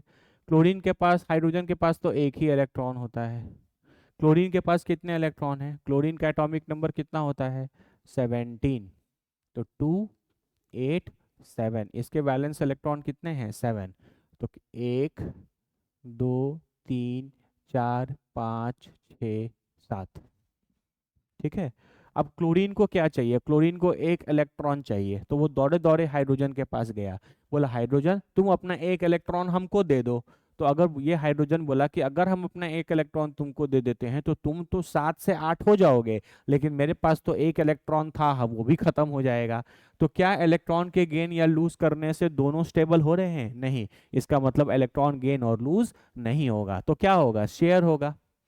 इसको भी एक इलेक्ट्रॉन चाहिए, इसको भी एक इलेक्ट्रॉन चाहिए, तो दोनों एक एक इलेक्ट्रॉन क्या कर लेंगे, शेयर कर लेंगे।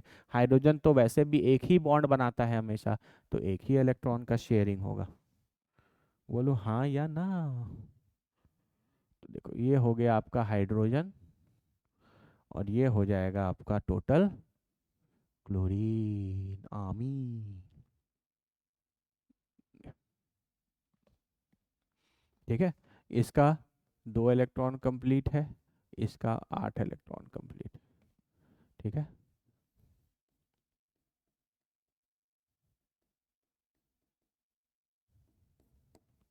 कंप्लीट ऑक्टेट क्लोरीन का, और हाइड्रोजन का ड्यूप्लेट कंप्लीट है, दोनों ही स्टेबल हो गए। ठीक है, आप HCl को ऐसे दिखा सकते हो, HCl, इन दोनों के बीच में एक ही बॉन्ड होता है, 1। बोलो क्लियर है बाबू की नहीं? ठीक है, चलो लेट्स ट्राई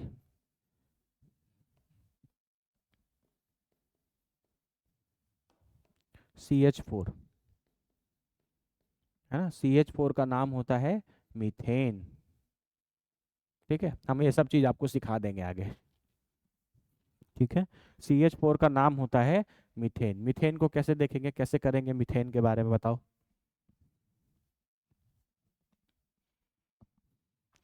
यहाँ पे कितने क्या क्या चीजें हैं, कार्बन, कार्बन होता है C6, इसको क्या लिखेंगे 2,4, और हाइड्रोजन का एटॉमिक नंबर 1, तो इसके पास 1। तो इसका वैलेंस इलेक्ट्रॉन कितना है 4, और इसका वैलेंस इलेक्ट्रॉन कितना है 1। तो कार्बन और हाइड्रोजन, तो यहाँ कार्बन हो गया, और कितने हाइड्रोजन हैं 4, तो एक हाइड्रोजन, एक हाइड्रोजन, एक हाइड्रोजन, एक हाइड्रोजन।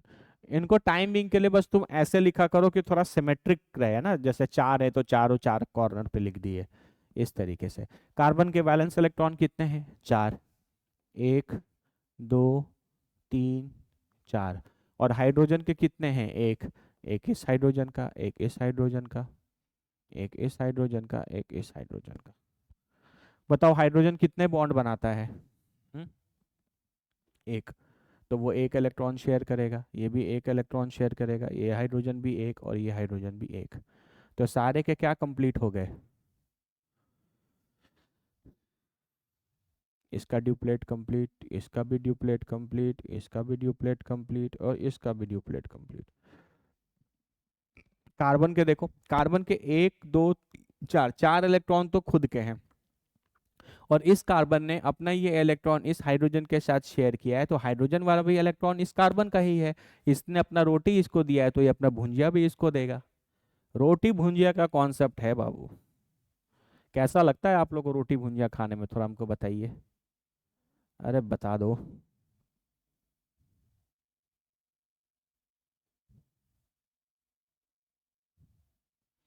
रोटी भुंजिया कैसा लगता है खाने में? देखो, कार्बन के खुद के 4 इलेक्ट्रॉन, और ये चारों हाइड्रोजन ने अपने अपने इलेक्ट्रॉन कार्बन को दिए, तो इसका क्या हो गया 8 इलेक्ट्रॉन कंप्लीट, और हर हाइड्रोजन का क्या हो गया 2 इलेक्ट्रॉन कंप्लीट। ठीक है, तो ये स्टेबल है। आपको दिखाना है तो आप H H H H ऐसे दिखा सकते हैं। This is the structure of methane. ठीक है, बोलो बाबू क्लियर है या नहीं क्लियर है? ठीक है, यहाँ क्लियर है ये चीज़? तो हमेशा बाबू एक बात ध्यान में रखना, इस तरीके के जो स्ट्रक्चर्स आ रहे हैं आप हमेशा इस तरीके से। और एक बात हम आपको यहाँ पे और नोट करके बता देते हैं, जिस तरीके से हाइड्रोजन एक बॉन्ड बना रहा था, ऑक्सीजन 2 बॉन्ड, नाइट्रोजन 3 बॉन्ड, उसी तरीके से जहां पे भी कार्बन आएगा वो हमेशा 4 बॉन्ड बनाएगा, ऑलवेज। ठीक है, कार्बन जहां पर भी आएगा वो हमेशा 4 बॉन्ड बनाएगा। है ना, आपसे ये भी पूछ सकते हैं कि कार्बन कितने कोवेलेंट बॉन्ड बनाता है, तो कार्बन हमेशा 4 कोवेलेंट बॉन्ड बनाएगा। इसी के बारे में तो हम लोग स्टार्टिंग से पढ़ रहे थे कि कार्बन इलेक्ट्रॉन गेन नहीं कर सकता, कार्बन इलेक्ट्रॉन लूज नहीं कर सकता, कार्बन हमेशा इलेक्ट्रॉन का शेयरिंग कर सकता है। तो शेयरिंग करके जो बॉन्ड बनता है वो कोवेलेंट बॉन्ड बनता है। और यहाँ पे भी देखो कार्बन ने कितने बॉन्ड बनाए, 1 bond, 2 bond, 3 bond, 4 bond, 1 bond, 2 bond, 3 bond, 4 bond. तो कार्बन हमेशा कितने बॉन्ड बनाएगा 4 bonds, always.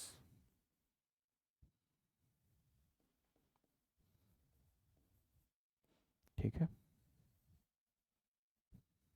Always 4 bonds. Carbon जहां पे भी रहेगा बाबू वो 4 बॉन्ड बनाएगा। क्लियर है ये चीज? ठीक है, चलो एक हम तुमको और देते हैं, हमको CO2 का स्ट्रक्चर बनाकर दिखाओ। CO2 का स्ट्रक्चर कैसा बनेगा? How will you draw the structure of CO2? यहाँ पर क्या क्या प्रेजेंट है? कार्बन और ऑक्सीजन। ठीक है, कार्बन और ऑक्सीजन, ठीक है, बहुत सही। कार्बन के पास टोटल कितने वैलेंस इलेक्ट्रॉन है 4, 1 2 3 4, 4 दिखा दिए। ऑक्सीजन के पास कितने कितने प्रेजेंट हैं? ऑक्सीजन के वैलेंस इलेक्ट्रॉन कितने होते हैं 6, 1 2 3 4 5 6, 1 2 3 4 5 6। ठीक है, इस कार्बन को कितने इलेक्ट्रॉन चाहिए? 4 चाहिए। या इस ऑक्सीजन को कितने चाहिए, दो चाहिए। मान लो ये ऑक्सीजन कार्बन के पास जाता है, बोलता है कार्बन तुम अपना दो इलेक्ट्रॉन हमको दे दो ना। तो कार्बन पूछता है क्यों चाहिए तुमको मेरा दो इलेक्ट्रॉन। तो ऑक्सीजन बोलेगा देखो मेरे पास पहले से छः हैं, तुम अपना दो हमको दे दोगे तो मेरे पास आठ इलेक्ट्रॉन हो जाएगा और हम स्टेबल हो जाएंगे। कार्बन फिर वही बात बोलेगा, वाह भाई ऑक्सीजन वाह, हम तुमको अपना दे दें तो तुम स्टेबल हो जाओगे, लेकिन हम स्टेबल होंगे क्या, मेरे पास तो चार इलेक्ट्रॉन थे और तुम दो लेके चले जाओगे तो मेरे पास तो दो ही बचेंगे। इसका मतलब फिर यही बात साबित हो रहा है कि इलेक्ट्रॉन के गेन या लूज करने से सारे जो हैं वो स्टेबल नहीं हो रहे। इसका मतलब यहां पर भी इलेक्ट्रॉन का शेयरिंग नहीं होगा। ठीक है। अब बाबू बताओ कि ऑक्सीजन कितने बॉन्ड बनाता है, ऑक्सीजन दो बॉन्ड बनाता है। तो ऑक्सीजन अगर दो बॉन्ड बनाता है तो ऑक्सीजन कितने इलेक्ट्रॉन शेयर करेगा, ऑक्सीजन कितने इलेक्ट्रॉन शेयर करेगा, देखो दो इलेक्ट्रॉन शेयर करता है अपना। वैसे भी इस ऑक्सीजन को कितने इलेक्ट्रॉन और चाहिए, दो इलेक्ट्रॉन चाहिए, तो वो दो इलेक्ट्रॉन शेयर करेगा। तो वो इस कार्बन से बोलेगा बाबू देखो मेरे पास दो रोटी है, तुम अपना दो भुंजिया हमको दे दो ताकि हम दो रोटी और दो भुंजिया खा लें, है ना। तो चलो ये शेयर करेगा।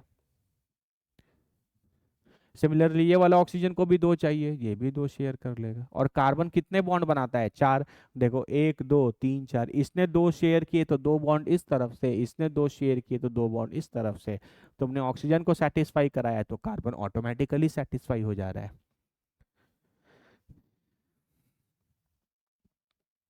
ऑक्टेट देखो कंप्लीट है, इसका भी देखो ऑक्टेट कंप्लीट है।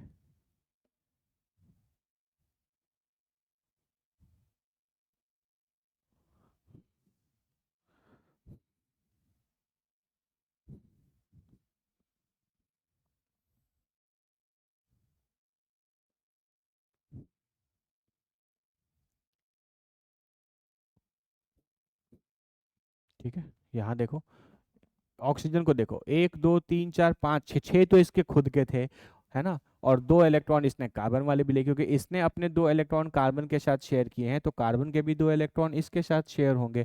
तो ये टोटल कितने हो गए, आठ इलेक्ट्रॉन्स। सिमिलरली इसके भी आठ इलेक्ट्रॉन्स। कार्बन को देखो, एक दो तीन चार, चार तो इसके खुद के थे और दो इस ऑक्सीजन ने शेयर किए तो छः हो गए, दो इस ऑक्सीजन ने शेयर किए तो दो ये हो गए। तो ये भी आपका आठ इलेक्ट्रॉन हो गया, तो सबका ऑक्टेट कंप्लीट हो गया। शेयर करने से सारे स्टेबल हो रहे हैं, जबकि इलेक्ट्रॉन गेन और लूज करने से कोई एक या दो ही स्टेबल हो रहा था, बाकी सारे स्टेबल नहीं हो रहे थे। तो CO2 को आप कैसे लिखोगे, देखो ये C है, इधर से देखो डबल बॉन्ड O और इधर से देखो double bond O। This is the structure of carbon dioxide.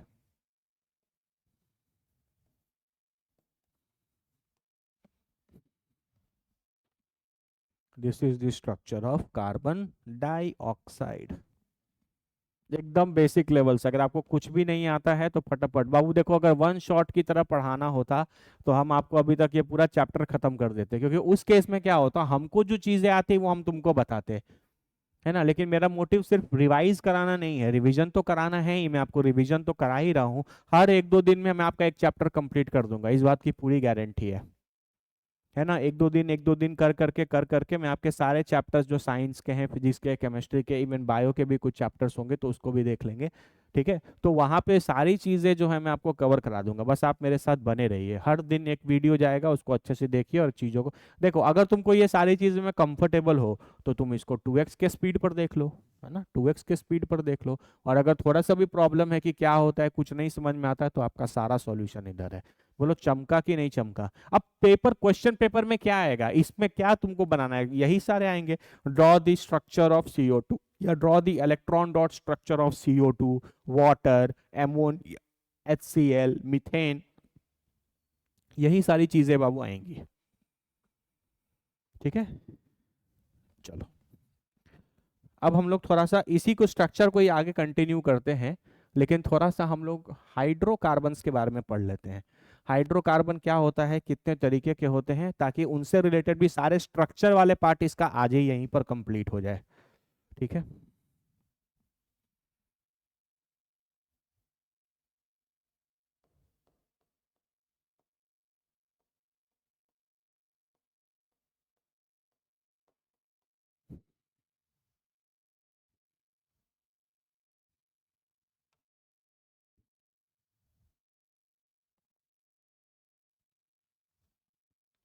ठीक है, हाइड्रोकार्बन्स। हाइड्रोकार्बन बोलते हैं बाबू compounds of carbon and hydrogen. ऐसे कंपाउंड जिनमें सिर्फ कार्बन और हाइड्रोजन प्रेजेंट हो उनको हाइड्रोकार्बन बोलते हैं। सिंपल सा डेफिनेशन है, ये बोर्ड में भी आया। What are hydrocarbons? Compounds which contain only carbon and hydrogen are called hydrocarbons.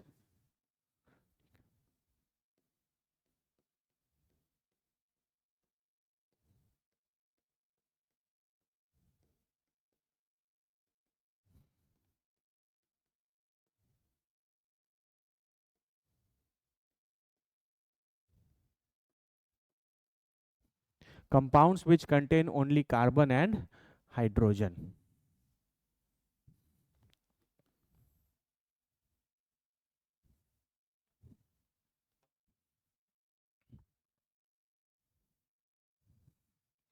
ठीक है, compounds which contain only carbon and hydrogen are called hydrocarbon. 5 minute पहले हमने यहाँ पर एक स्ट्रक्चर बनाया था, है ना? किसका बनाया था?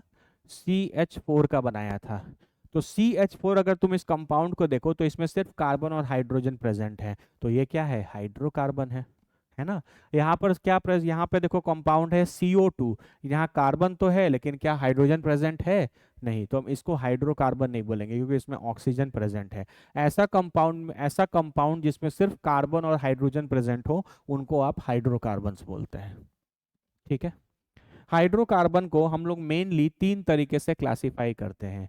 एक को बोलते हैं बाबू अल्केन, एक को बोलते हैं अल्कीन, और एक को बोलते हैं अल्काइन।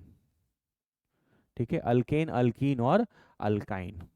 ठीक है, अल्केन का जो कैरेक्टरिस्टिक है, किस हाइड्रोकार्बन को आप अल्केन बोलेंगे? जहां कार्बन कार्बन के पास सिंगल बॉन्ड प्रेजेंट हो, है ना? अभी आप बॉन्ड पढ़ रहे थे तो आपको पता चल गया कि कार्बन कोवेलेंट बॉन्ड बनाएगा, है ना? तो अल्केन हम लोग उसको बोलते हैं जहां कार्बन कार्बन के बीच में ऑल सिंगल बॉन्ड्स हो। जहां कार्बन कार्बन के बीच में सारे के सारे क्या हो? सिंगल बॉन्ड हो। अल्कीन किसको बोलेंगे? जहां कार्बन कार्बन के बीच में डबल बॉन्ड हो, लेकिन कितने जगह? ओनली एट वन प्लेस, सिर्फ एक जगह, है ना? हम सबका मतलब समझाएंगे, डोंट वरी। है ना, कार्बन कार्बन के बीच में 2 बॉन्ड आए, है ना, डबल बॉन्ड आए, हम बताएं। देखो, दिखाओ, देखो पीछे देखो, ये एक है, हाइड्रोजन हाइड्रोजन के बीच में एक बॉन्ड है, इसको सिंगल बोलेंगे। यहाँ ऑक्सीजन ऑक्सीजन के बीच में देखो 2 बॉन्ड बनाए, तो इसको क्या बोलेंगे? डबल बॉन्ड बोलेंगे। तो इसी तरीके से यहाँ कार्बन हो, यहाँ कार्बन हो, उनके बीच में एक डबल बॉन्ड आए तो आप क्या बोलोगे? अल्कीन। जैसे सिखा रहे बाबू वैसे सीखते जाओ, आपको कोई दिक्कत नहीं आएगा। अल्काइन की बात करें तो कार्बन और कार्बन के बीच में ट्रिपल बॉन्ड आएगा, है ना? यहाँ पे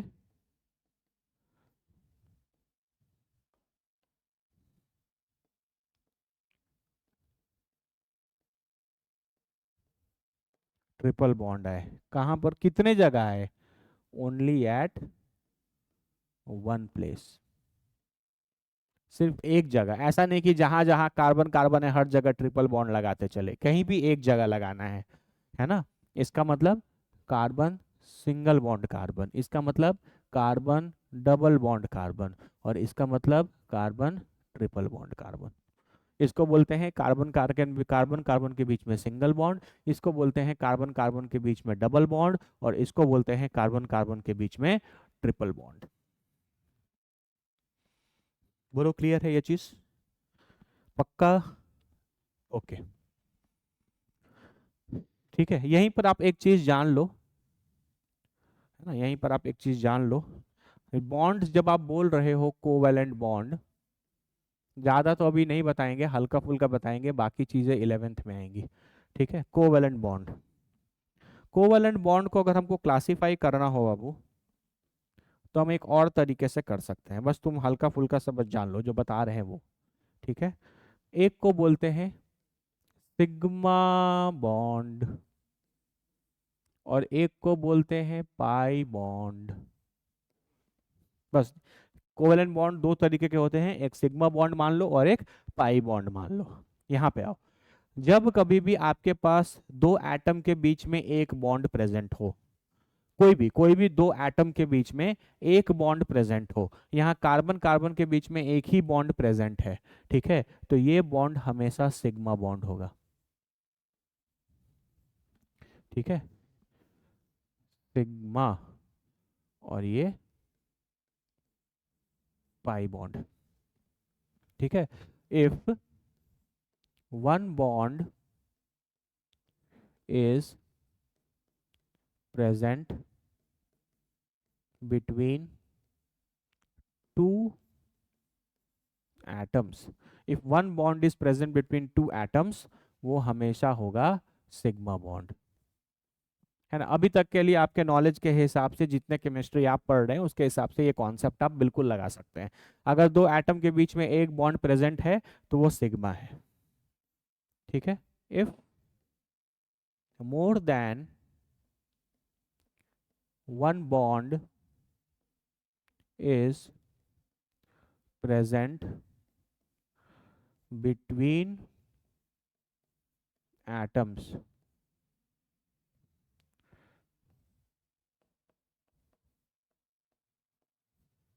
ठीक है, if more than one bond is present between atoms, तो आप उसको क्या बोलते हो, पाई बॉन्ड बोलते हो। जैसे यहां पर आओ, देखो यहां पर कितने एटम्स प्रेजेंट हैं, या if more than one atom is present more than one bond is present then pi, तब पाई बॉन्ड आएगा। ठीक है, मतलब क्या हम समझाते हैं, देखो यहाँ पर देखो कार्बन कार्बन के बीच में कितने बॉन्ड हैं, एक बॉन्ड और एक, दो बॉन्ड हैं, तो दो बॉन्ड हैं, तो इसमें एक सिग्मा बॉन्ड है और एक पाई बॉन्ड है। ठीक है, देखो अगर एक ही बॉन्ड है तो वो सिर्फ सिग्मा है, अगर दो बॉन्ड आपके पास प्रेजेंट है तो इसमें एक सिग्मा बॉन्ड है और एक पाई बॉन्ड है। अब ये सिग्मा क्या होता है, पाई क्या होता है, इस पर मत जाइए, क्वेश्चन आपसे अगर पूछे सिग्मा पाई क्या है तो आप आराम से ये कर सकते हैं। ठीक है, इधर आइए, आपके पास तीन बॉन्ड यहाँ दिख रहे हैं, ठीक है, तीन बॉन्ड यहाँ दिख रहे हैं, तो इसमें एक सिग्मा बॉन्ड होगा और दो पाई बॉन्ड होगा, एक सिग्मा बॉन्ड होगा और दो पाई बॉन्ड होगा। बस इतना बेसिक बेसिक जानो कि आपके पास कभी भी अगर दो एटम के बीच में एक बॉन्ड है, एक कोवैलेंट बॉन्ड है, तो वो सिग्मा बॉन्ड है। अगर दो बॉन्ड है तो एक सिग्मा और एक पाई है, और अगर आपके पास ट्रिपल बॉन्ड है तो आपके पास एक सिग्मा और दो पाई बॉन्ड है। वही मैंने यहाँ लिखा है, अगर दो एटम के बीच में एक बॉन्ड प्रेजेंट है तो वो सिग्मा ही होगा, अगर दो एटम के बीच में एक से ज्यादा बॉन्ड्स हैं तब पाई बॉन्ड आएगा। ठीक है, सिग्मा हमेशा देखो एक ही रहता है, एक ही सिग्मा, एक ही सिग्मा, सिग्मा हमेशा एक ही बनेगा, उससे ज्यादा अगर बॉन्ड्स हैं तो वो पाई बॉन्ड्स होंगे। ठीक है, एक चीज हम और यहीं पे क्लियर कर देते हैं, ये क्वेश्चन अगर कभी पूछ ले तो पाई बॉन्ड जो है वो वीकर देन सिग्मा बॉन्ड होता है।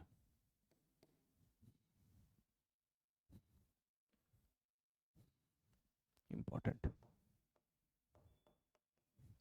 पाई बॉन्ड जो है वो एक वीक बॉन्ड है as compare to sigma bond. ठीक है ना, मतलब पाई बॉन्ड वीक बॉन्ड है, पाई बॉन्ड इजिली ब्रेक करेगा।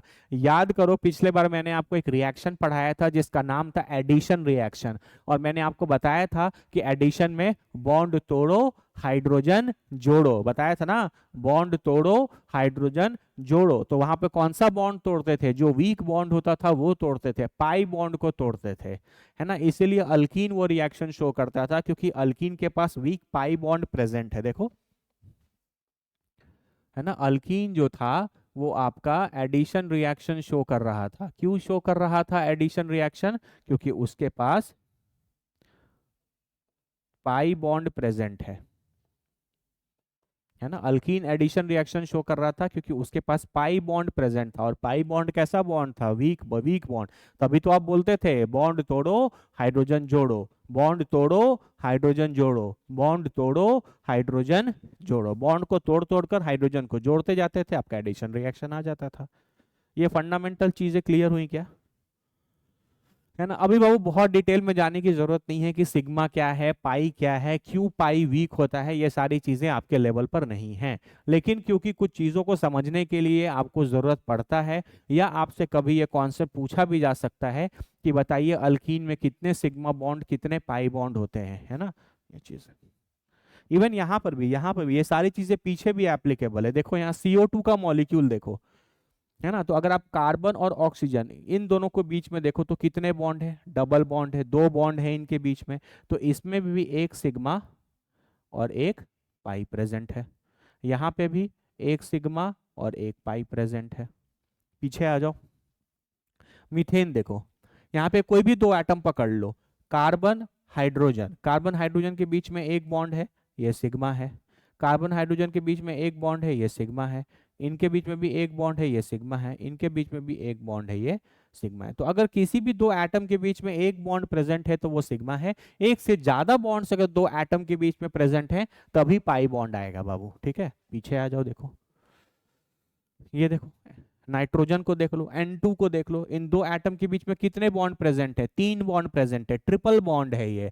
तो ट्रिपल बॉन्ड है तो इसमें एक सिग्मा बॉन्ड होंगे और दो पाई बॉन्ड होंगे, है ना। आप बोल सकते हो कि इसमें एक सिग्मा है और दो पाई बॉन्ड है।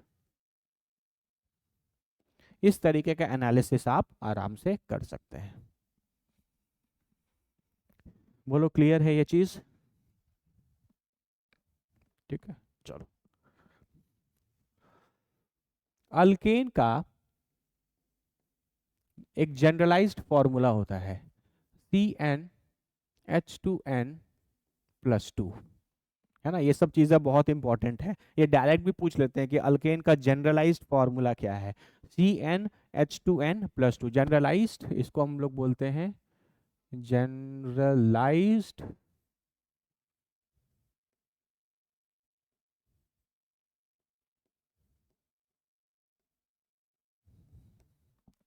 Generalised molecular formula CnH2n+2। इसका मतलब क्या है, इसका मतलब ये है कि अगर आप यहाँ पर n के वैल्यूज पुट करते जाएंगे तो आपको अलग अलग अल्केन्स मिलेंगे, ठीक है। जैसे आपने n की वैल्यू अगर 1 पुट की तो यहाँ होगा C1H2 × 1 + 2, ये हो जाएगा CH4। चेक करो, 2 × 1 2, 2 + 2 कितना हो जाएगा 4।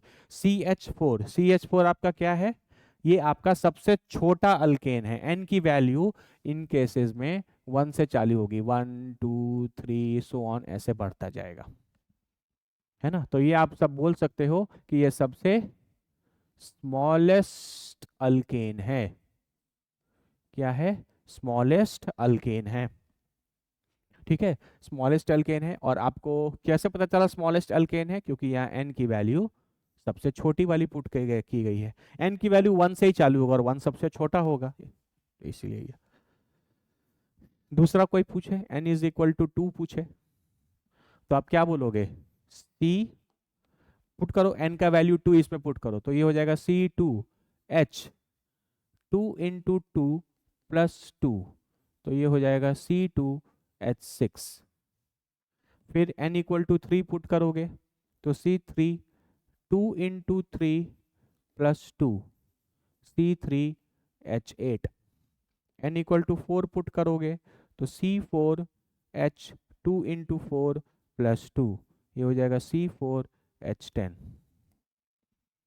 C4H10, ये CH4 C2H6 C3H8 और ये हो गया आपका C4H8। इस तरीके से ये पूरा अल्केन का फैमिली है। आप आगे बढ़ते जाओ, ये आगे बढ़ते जाएगा ना, ये हम इसको बोलेंगे अल्केन फैमिली। अल्केन फैमिली, ये पूरा का पूरा अल्केन फैमिली है। कैसे पहचानोगे, हमेशा याद रखना, जितना कार्बन होगा, जितना कार्बन होगा उसका डबल हाइड्रोजन से दो ज्यादा होगा। जैसे 2 कार्बन है तो 2 का डबल क्या होता है 4, और उसमें भी +2 करना है तो 6। ये पहचानने का तरीका है, ठीक है। जैसे यहाँ पे 3 कार्बन है तो 3 का डबल कितना होगा 6, और उसमें भी 2 जोड़ देना है 8, तो उतना हाइड्रोजन होगा C3H8। यहाँ पे कितना कार्बन है 4, ठीक है। तो 4 का डबल कितना होगा 8, और उसमें भी 2 जोड़ देना है तो कितना हो जाएगा 10, तो C4H10। ठीक है, जैसे मान लो हम तुमसे पूछे 5 कार्बन का बताओ, या n is equal to 6, 6 carbon का अल्केन बताओ, 6 कार्बन का अल्केन बताओ, तो C6 हो गया, जितना कार्बन है उसका डबल हाइड्रोजन 12, और उसमें भी 2 जोड़ देना है 14, तो C6H14, C6H14 जो है वो अल्केन है। सिंपल, CnH2n प्लस 2 डबल करके प्लस 2 जोड़ देना है, तो हाइड्रोजन, क्योंकि ये हाइड्रोकार्बन है तो इसमें सिर्फ कार्बन और हाइड्रोजन ही होंगे, देखो हर जगह सिर्फ कार्बन और हाइड्रोजन ही प्रेजेंट है। चमका या नहीं चमका, बोलो क्लियर है? ठीक है, ये चीज समझ में आया ना बाबू? देखो ये बेसिक फंडामेंटल है ना, यहीं पर आप एक और स्टेटमेंट क्लेम कर सकते हो, देखो हम बताते हैं।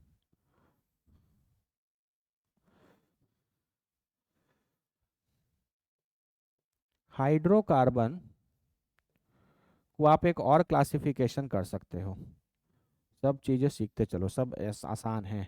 एक को बोलते हैं सैचुरेटेड, और एक को बोलते हैं अनसैचुरेटेड।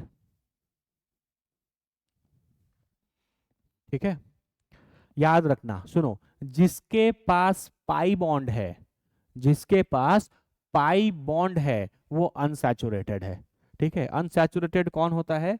जिसके पास पाई बॉन्ड होता है। ठीक है, और जिसके पास पाई बॉन्ड नहीं होता है वो सैचुरेटेड होता है। ठीक है, सैचुरेटेड अनसैचुरेटेड, जिसके पास पाई बॉन्ड प्रेजेंट है वो अनसैचुरेटेड है, जिसके पास पाई बॉन्ड प्रेजेंट नहीं है वो सैचुरेटेड है। अब तुम हमको बताओ अल्केन अल्कीन अल्काइन में कौन सैचुरेटेड है और कौन अनसैचुरेटेड है, बताओ। देखो,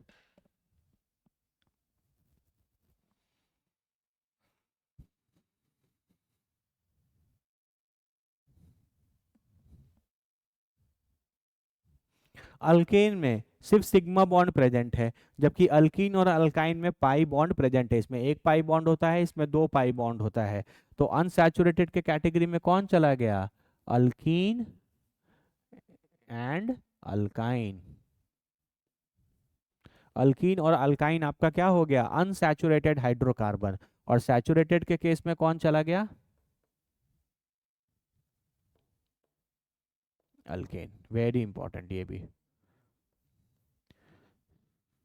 ठीक है, तो आपसे कोई पूछे what are saturated and unsaturated hydrocarbons, बस लिख देना compounds which contain pi bonds are unsaturated hydrocarbons, compounds which do not contain pi bonds are saturated hydrocarbon। इसके एग्जाम्पल में अल्केन लिख सकते हो और इसके एग्जाम्पल में अल्कीन और अल्काइन लिख सकते हो। ठीक है, तो ये छोटा सा डेफिनेशन भी इसी जगह पर क्लियर हो गया। ठीक है, चलो, ठीक है ना, ये क्लियर हो गया ना? अच्छे से देख लो, ये बहुत बार पूछते हैं बोर्ड में, ये बोर्ड में पूछते हैं।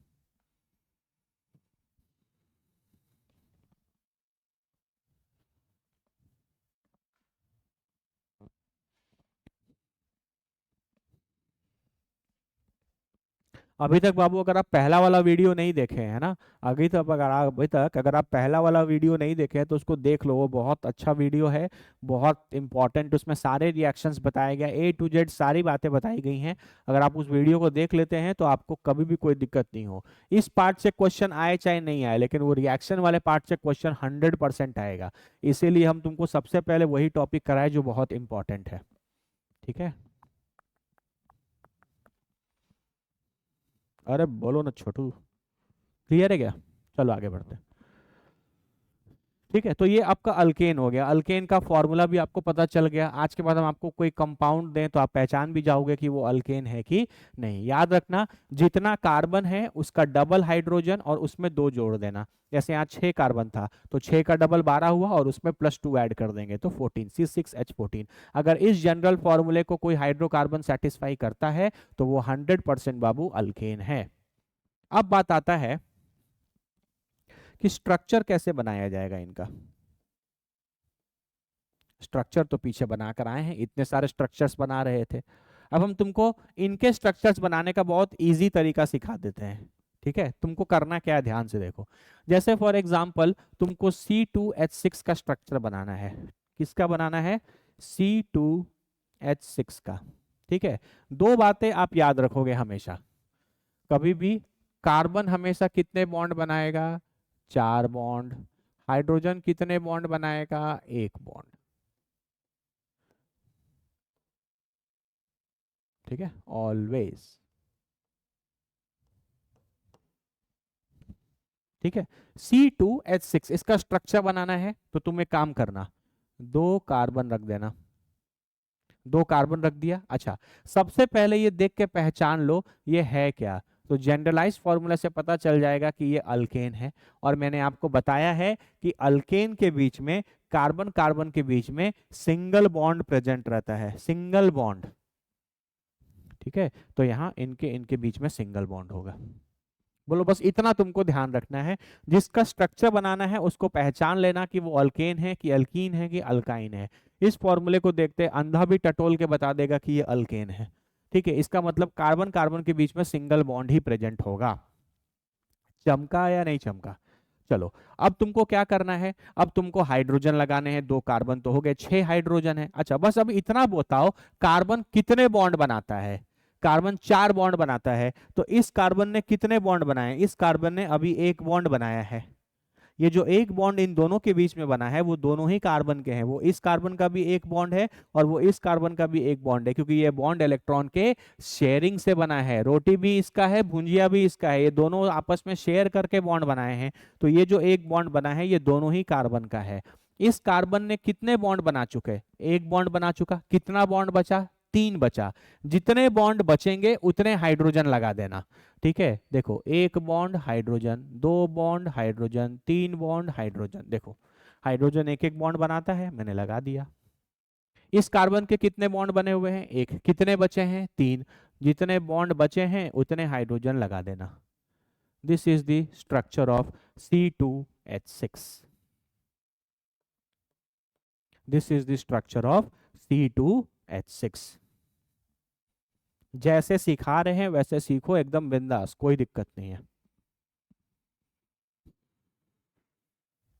ठीक है, तो जहां जहां बॉन्ड है वहां वहां तुम दो दो इलेक्ट्रॉन से ऐसे दिखा सकते हो। दिखा दूं? तुमको तो पता ही है, एक बॉन्ड में 2 इलेक्ट्रॉन रहते हैं। बस ये दिखा देना लास्ट में, हो गया। This is the structure of C2H6। है ना? अगला, जैसे C3H8 का स्ट्रक्चर बनाना है। C3H8 का तुम बस पहचानो कि ये क्या है। इसका स्ट्रक्चर पेपर में आया बनाने के लिए, draw the structure of C3H8। अच्छा, C3H8 इसका मतलब ये अल्केन है। कैसे पहचाने सर कि अल्केन है?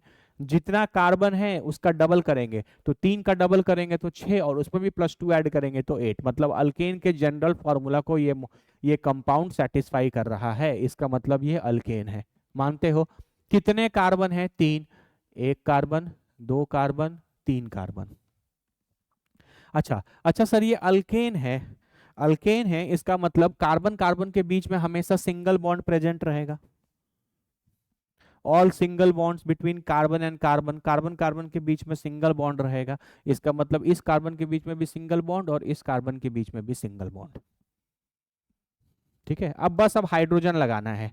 इस कार्बन को देखो, इस कार्बन ने कितने बॉन्ड बनाए हैं? 1 बॉन्ड बनाया है। इसके कार्बन बनाता कितने बॉन्ड है? 4। एक बना चुका, बचा कितना? 3। तो 3 हाइड्रोजन लगा देंगे। एक एच, एक एच, एक एच। इस कार्बन को देखो, बीच वाले को, इसने कितने बॉन्ड बनाए हैं? 1 बॉन्ड ये, 1 बॉन्ड ये। इस कार्बन ने 2 बॉन्ड बनाए हैं। कितना बचा? 4 बनाता है, 2 बना चुका, 2 बचा। एक एच ऊपर, एक एच नीचे। इस कार्बन ने कितने बॉन्ड बनाए? 1 बॉन्ड बनाए हैं। कितने बचे? 3 बचे, तो 3 लगा दो। 1, 2, 3। कुछ दिमाग ही नहीं लगाना बाबू, गिन लो। 3 कार्बन और 8 हाइड्रोजन। 1, 2, 3, 4, 5, 6, 7, 8, C3H8। ठीक है, सुंदर दिखाने के लिए जहां जहां बॉन्ड है वहां वहां दो दो इलेक्ट्रॉन ऐसे दिखा देना।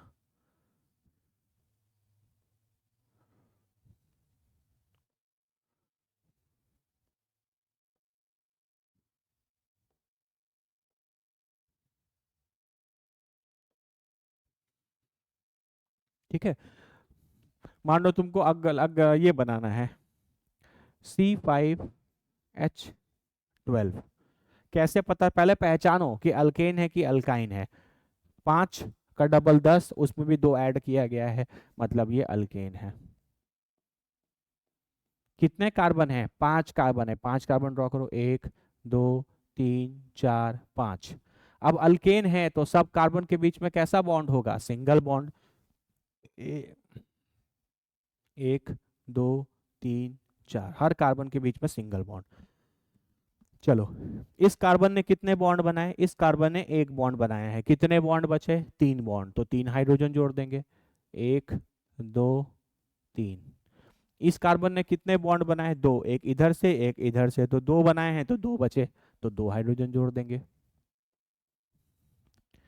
इस कार्बन ने कितने बॉन्ड बनाए हैं? 2, एक इधर से एक इधर से, तो ये H ये H। इस कार्बन ने कितने बॉन्ड बनाए? 2, एक इधर से एक इधर से। इस कार्बन ने कितने बॉन्ड बनाए? 1, तो कितने बचे? 3, 1 2 3। हो गया। This is the structure of C5H12, है ना। अब जहां जहां बॉन्ड है वहां वहां ऐसे 2 2 इलेक्ट्रॉन दिखा देना, आपका काम हो गया। बोलो बाबू, क्लियर है कि नहीं क्लियर है?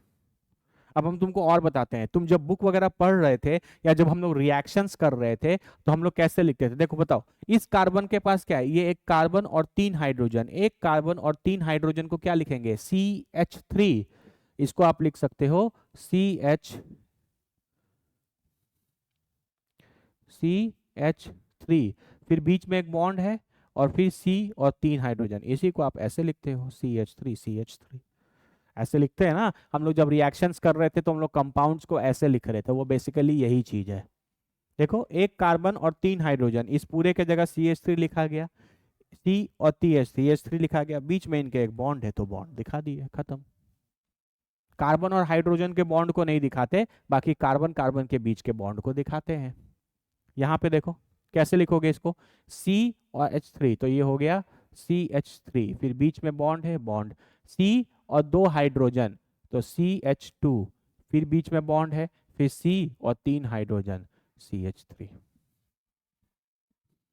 यहाँ देखो क्या लिखोगे, C और 3 हाइड्रोजन, तो ये हो गया CH3। फिर बीच में बॉन्ड आया, C और 2 हाइड्रोजन, CH2। फिर C और 2 हाइड्रोजन, CH2। फिर C और 2 हाइड्रोजन, CH2।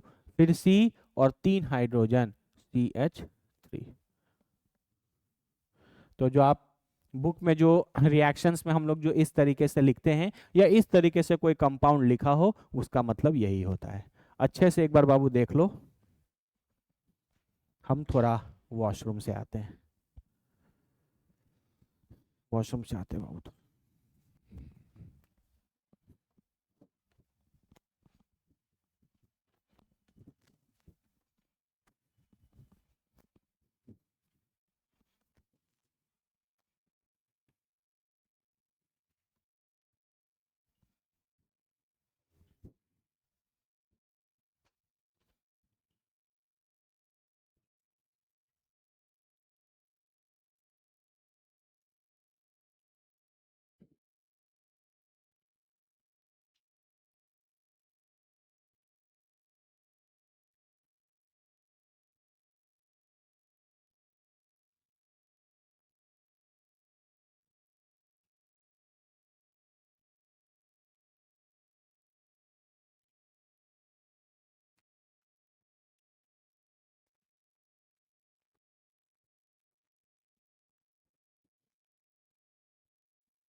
क्लियर है?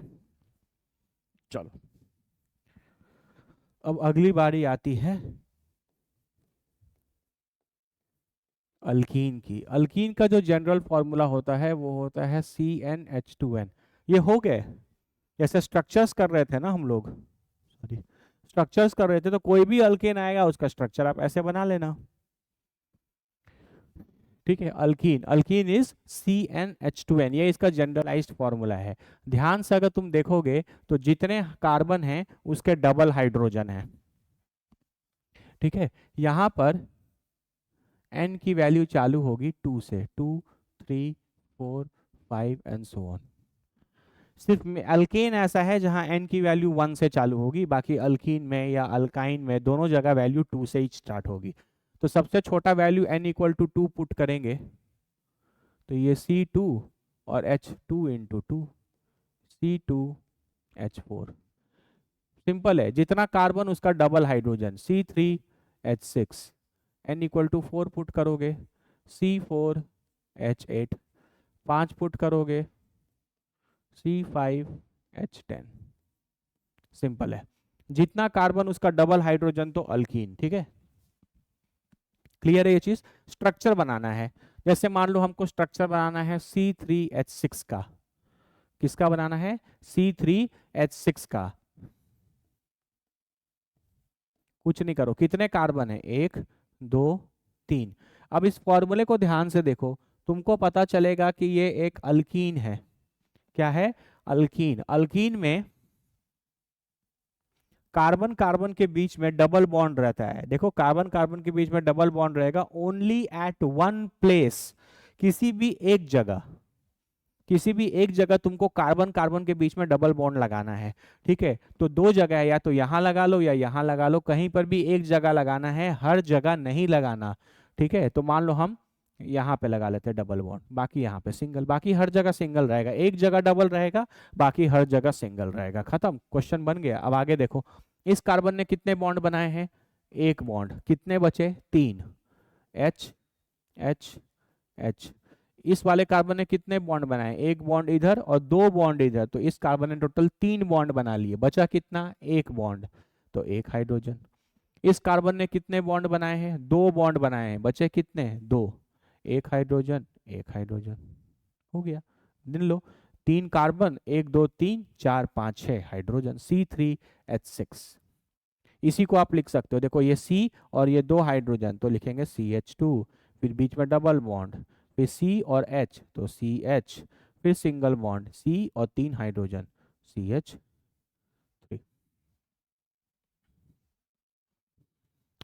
क्लियर है? बहुत आसान है। कौन सा बनाया जाए? चलो बोलो, C5H10 बना लो। चलो, C4H8। ठीक है, कितने कार्बन है बोलो? सबसे पहले पहचानो, जितने कार्बन है उसके डबल ही हाइड्रोजन है, इसका मतलब ये अल्कीन है। इस अल्कीन का तुमको स्ट्रक्चर बनाना है। कितने कार्बन है? 4, 1 2 3 4। अब ये अल्कीन है, तो कहीं पर भी एक जगह, दो कार्बन के बीच में कहीं पे भी एक जगह डबल बॉन्ड लगा दो। ठीक है, तो मान लो हम यहाँ सिंगल लगाए, हम यहाँ डबल लगा देते हैं, यहाँ पे भी सिंगल, कहीं एक ही जगह डबल लगाना है, बाकी हर जगह सिंगल रहेगा। यहाँ लगा लेते या यहाँ लगा लेते या यहाँ लगा लेते, उससे तुम्हारा क्वेश्चन गलत नहीं होगा। तुम फ्री हो, तुम कहीं पर भी लगा सकते हो। ठीक है, इस कार्बन ने कितने बॉन्ड बनाए? एक बॉन्ड, कितने बचे? 3, H H H। क्लियर है? इस कार्बन ने कितने बॉन्ड बनाए? 2 इधर और एक इधर, 3, बचा कितना? एक, तो एक इधर होगा। इस कार्बन ने कितने बॉन्ड बनाए? 2 इधर एक इधर, 3, बचा कितना? एक। इस कार्बन ने कितने बॉन्ड बनाए हैं? एक, बचा कितना? 3। गिन लो, 1 2 3 4 कार्बन, 1 2 3 4 5 6 7 8, 8 हाइड्रोजन। इसको क्या लिखोगे? C और H3, इसको लिखोगे CH3, फिर single bond CH, double bond CH, single bond CH3। Simple है। बोलो क्लियर है कि नहीं? तुम इस तरीके से किसी भी अल्केन का, अल्कीन का, अल्काइन का स्ट्रक्चर आराम से बना सकते हो। ठीक है,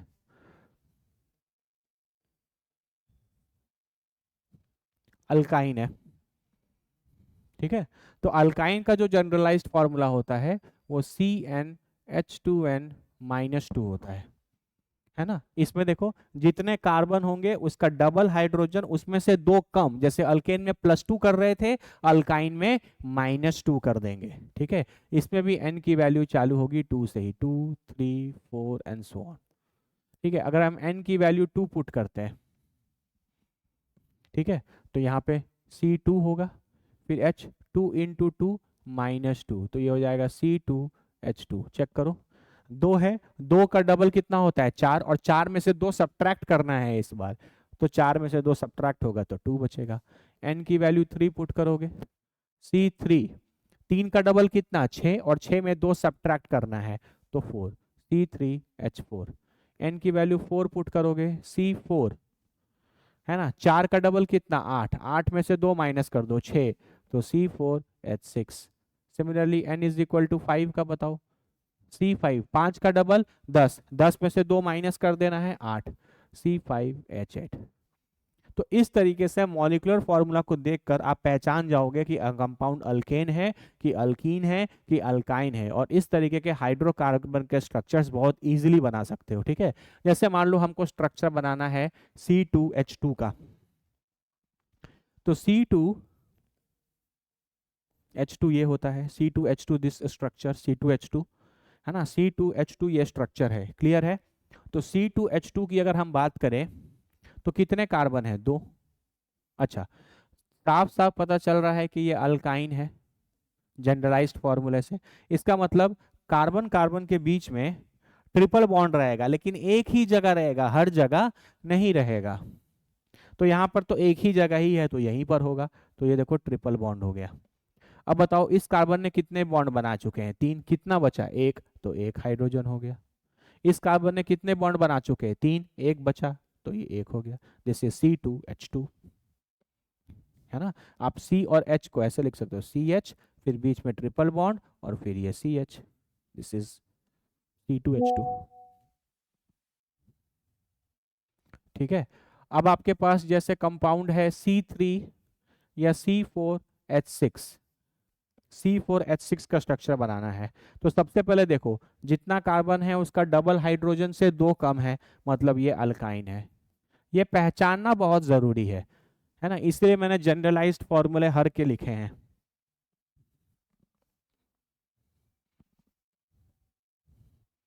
इसलिए जनरलाइज्ड फॉर्मूला मैंने हर के लिखे हैं। बोलो क्लियर है? तो C4H6 कितने कार्बन है बोलो 4, 1 2 3 4। ठीक है, 1 2 3 4, 4 कार्बन है। ठीक है, सी अल्काइन है, कहीं पे भी एक जगह तुम्हारा जहां मन करे वहां पर तुम ट्रिपल बॉन्ड लगाओ।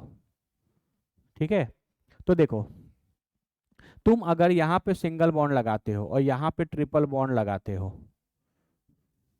ठीक है, तो यहाँ पे फिर सिंगल लगाना पड़ेगा। कहीं पे भी लगा सकते हो, कोई दिक्कत नहीं है। फिर से देख लो, सी सी सी सी, कहीं पे भी ट्रिपल बॉन्ड लगा दो। कितने जगह है? एक जगह, दो जगह, तीन जगह। तीन जगह में तुमको जहां मन करे वहां लगा दो।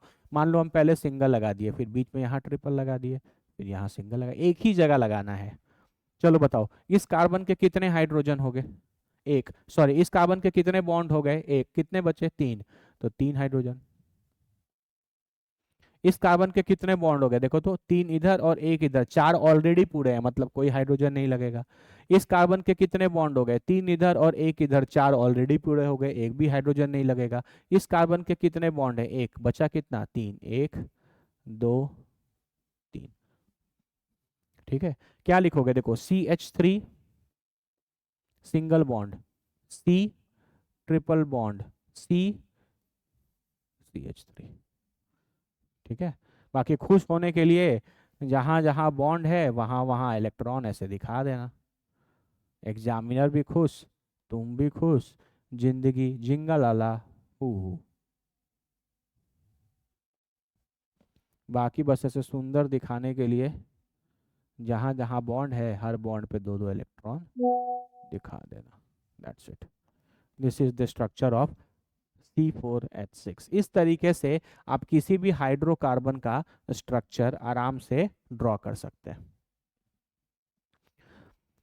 है ना। तो आपको अल्केन्स का, बल्कि हाइड्रोकार्बन का एक बेसिक आइडिया लग गया है ना। हाइड्रोकार्बन्स क्या होते हैं? ऐसे कंपाउंड जिनमें सिर्फ कार्बन और हाइड्रोजन हो। कितने तरीके के होते हैं? Alkane, alkyne, alkyne. Alkane, alkyne, alkyne में क्या डिफरेंस है? बॉन्ड्स का डिफरेंस है। अगर अल्केन है तो हर कार्बन कार्बन के बीच में सिंगल बॉन्ड होगा। अगर अल्कीन है तो कहीं एक जगह डबल बॉन्ड होगा। अल्काइन है तो कहीं एक जगह ट्रिपल बॉन्ड होगा। फिर आपने सिग्मा बॉन्ड पाई बॉन्ड का भी कॉन्सेप्ट पढ़ लिया, सैचुरेटेड अनसैचुरेटेड का भी कॉन्सेप्ट पढ़ लिया, है ना। जहाँ पाई बॉन्ड प्रेजेंट है वो अनसैचुरेटेड, जहाँ पाई बॉन्ड प्रेजेंट नहीं है वहाँ सैचुरेटेड। तो अल्केन सैचुरेटेड हो गया और अल्कीन और अल्काइन अनसैचुरेटेड हो गया। ठीक है, आपने स्ट्रक्चर भी बनाना सीख लिया, पूरा तरीके से आपने स्ट्रक्चर बनाना सीख लिया, है ना। देखो ये सारे मॉलिक्यूल्स के स्ट्रक्चर भी आपने सीख लिया, और साथ में कोई भी हाइड्रोकार्बन आ जाए, कोई भी हाइड्रोकार्बन आ जाए तो आप उसका स्ट्रक्चर भी मेरे बताए गए कॉन्सेप्ट के हिसाब से आप आसानी से बना सकते हैं। बस जो सिखाया है बस उसको अच्छे से लगाना है ना। एक बार देख लो।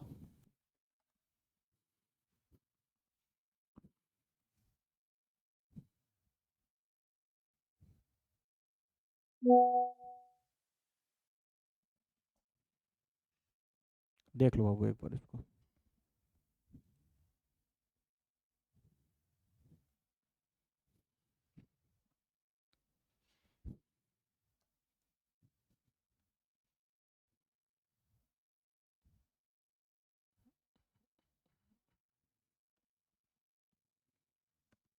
अच्छे से देख लो, कोई डाउट है?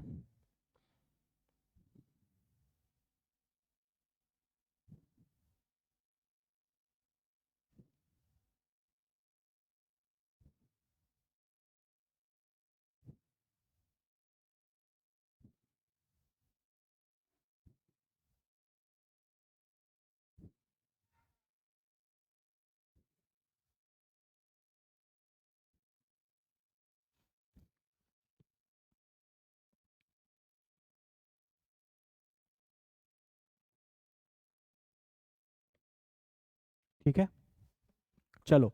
तो हम लोग नेक्स्ट वीडियो में इस चैप्टर को कंप्लीट करेंगे। नेक्स्ट वीडियो में हम आपको एलोट्रॉप्स के बारे में, कार्बन के वर्सेटाइल नेचर के बारे में, है ना, और नोमेनक्लेचर। ठीक है, ये तीन चीज़ें हम लोग बहुत डिटेल में कवर करेंगे। ठीक है, ये तीन चीज़ें हम लोग बहुत डिटेल में कवर करेंगे। सब छोटे छोटे टॉपिक हैं। नोमेनक्लेचर में आपको अच्छा खासा प्रैक्टिस करा देंगे, फंक्शनल ग्रुप्स के बारे में पढ़ा देंगे, और ये चैप्टर आपका कंप्लीट हो जाएगा। टाइम बिंग के लिए आप लोग इतनी सारी चीज़ें, रिएक्शन वाला पार्ट बहुत इंपॉर्टेंट है, आप उसको बनाइए। हम बार बार बोल रहे हैं, रिएक्शंस में पहले वीडियो देखो, वीडियो के बाद क्लास में जितने मैंने क्वेश्चंस कराए हैं उनको खुद से ट्राई करिए, और उसके बाद एप्लीकेशन पर मेरिटोरियम एकेडमी का जो ऐप है, उस ऐप पर आपका असाइनमेंट भी अपलोडेड है, उसका लिंक भी आपको डिस्क्रिप्शन बॉक्स में दिया हुआ है। पीडीएफ नोट्स का लिंक, ऐप का लिंक, और आपके असाइनमेंट का लिंक, है ना, ये तीनों का लिंक आपके डीपीपी में गिवन है। आप उन तीनों को अच्छे से प्रैक्टिस करिए। कोई भी डाउट होगा आप कमेंट करिए, कोई बस आप लिख दो कि सर असाइनमेंट का क्वेश्चन नंबर 3 में डाउट है, असाइनमेंट के क्वेश्चन नंबर 4 में डाउट है, या क्लास में जो क्वेश्चन कराए थे उसमें इस वाले क्वेश्चन में डाउट है। आपका डाउट 100% क्लियर होगा। जो भी डाउट आपका रहेगा वो क्वेश्चन हम आपके लिए बोर्ड पर बना देंगे, लेकिन थोड़ा एफर्ट तो आपको भी लगाना पड़ेगा। ठीक है, क्लियर है। हर चैप्टर से, हर चैप्टर में बाबू ऐसे हम लोग हर चैप्टर को 1 दिन 2 दिन 3 दिन देंगे, है ना। 2 से 3 दिन में हर चैप्टर को हम लोग कंप्लीट कर लेंगे, है ना। कितना आपका चैप्टर ही है, कुछ कुछ चैप्टर तो बहुत छोटे हैं, वो 1 2 घंटे में ही हो जाएंगे, है ना। कुछ कुछ चैप्टर में जिसमें जिसमें कॉन्सेप्ट है वो थोड़ा सा बड़ा, जैसे ये चैप्टर, या चैप्टर देखने में छोटा है लेकिन इसमें कॉन्सेप्ट बहुत है। ठीक है, बाकी हम लोग धीरे धीरे करके पूरा सिलेबस कवर कर लेंगे। कोई दिक्कत? चलिए, मिलते हैं नेक्स्ट क्लास में। Thank you.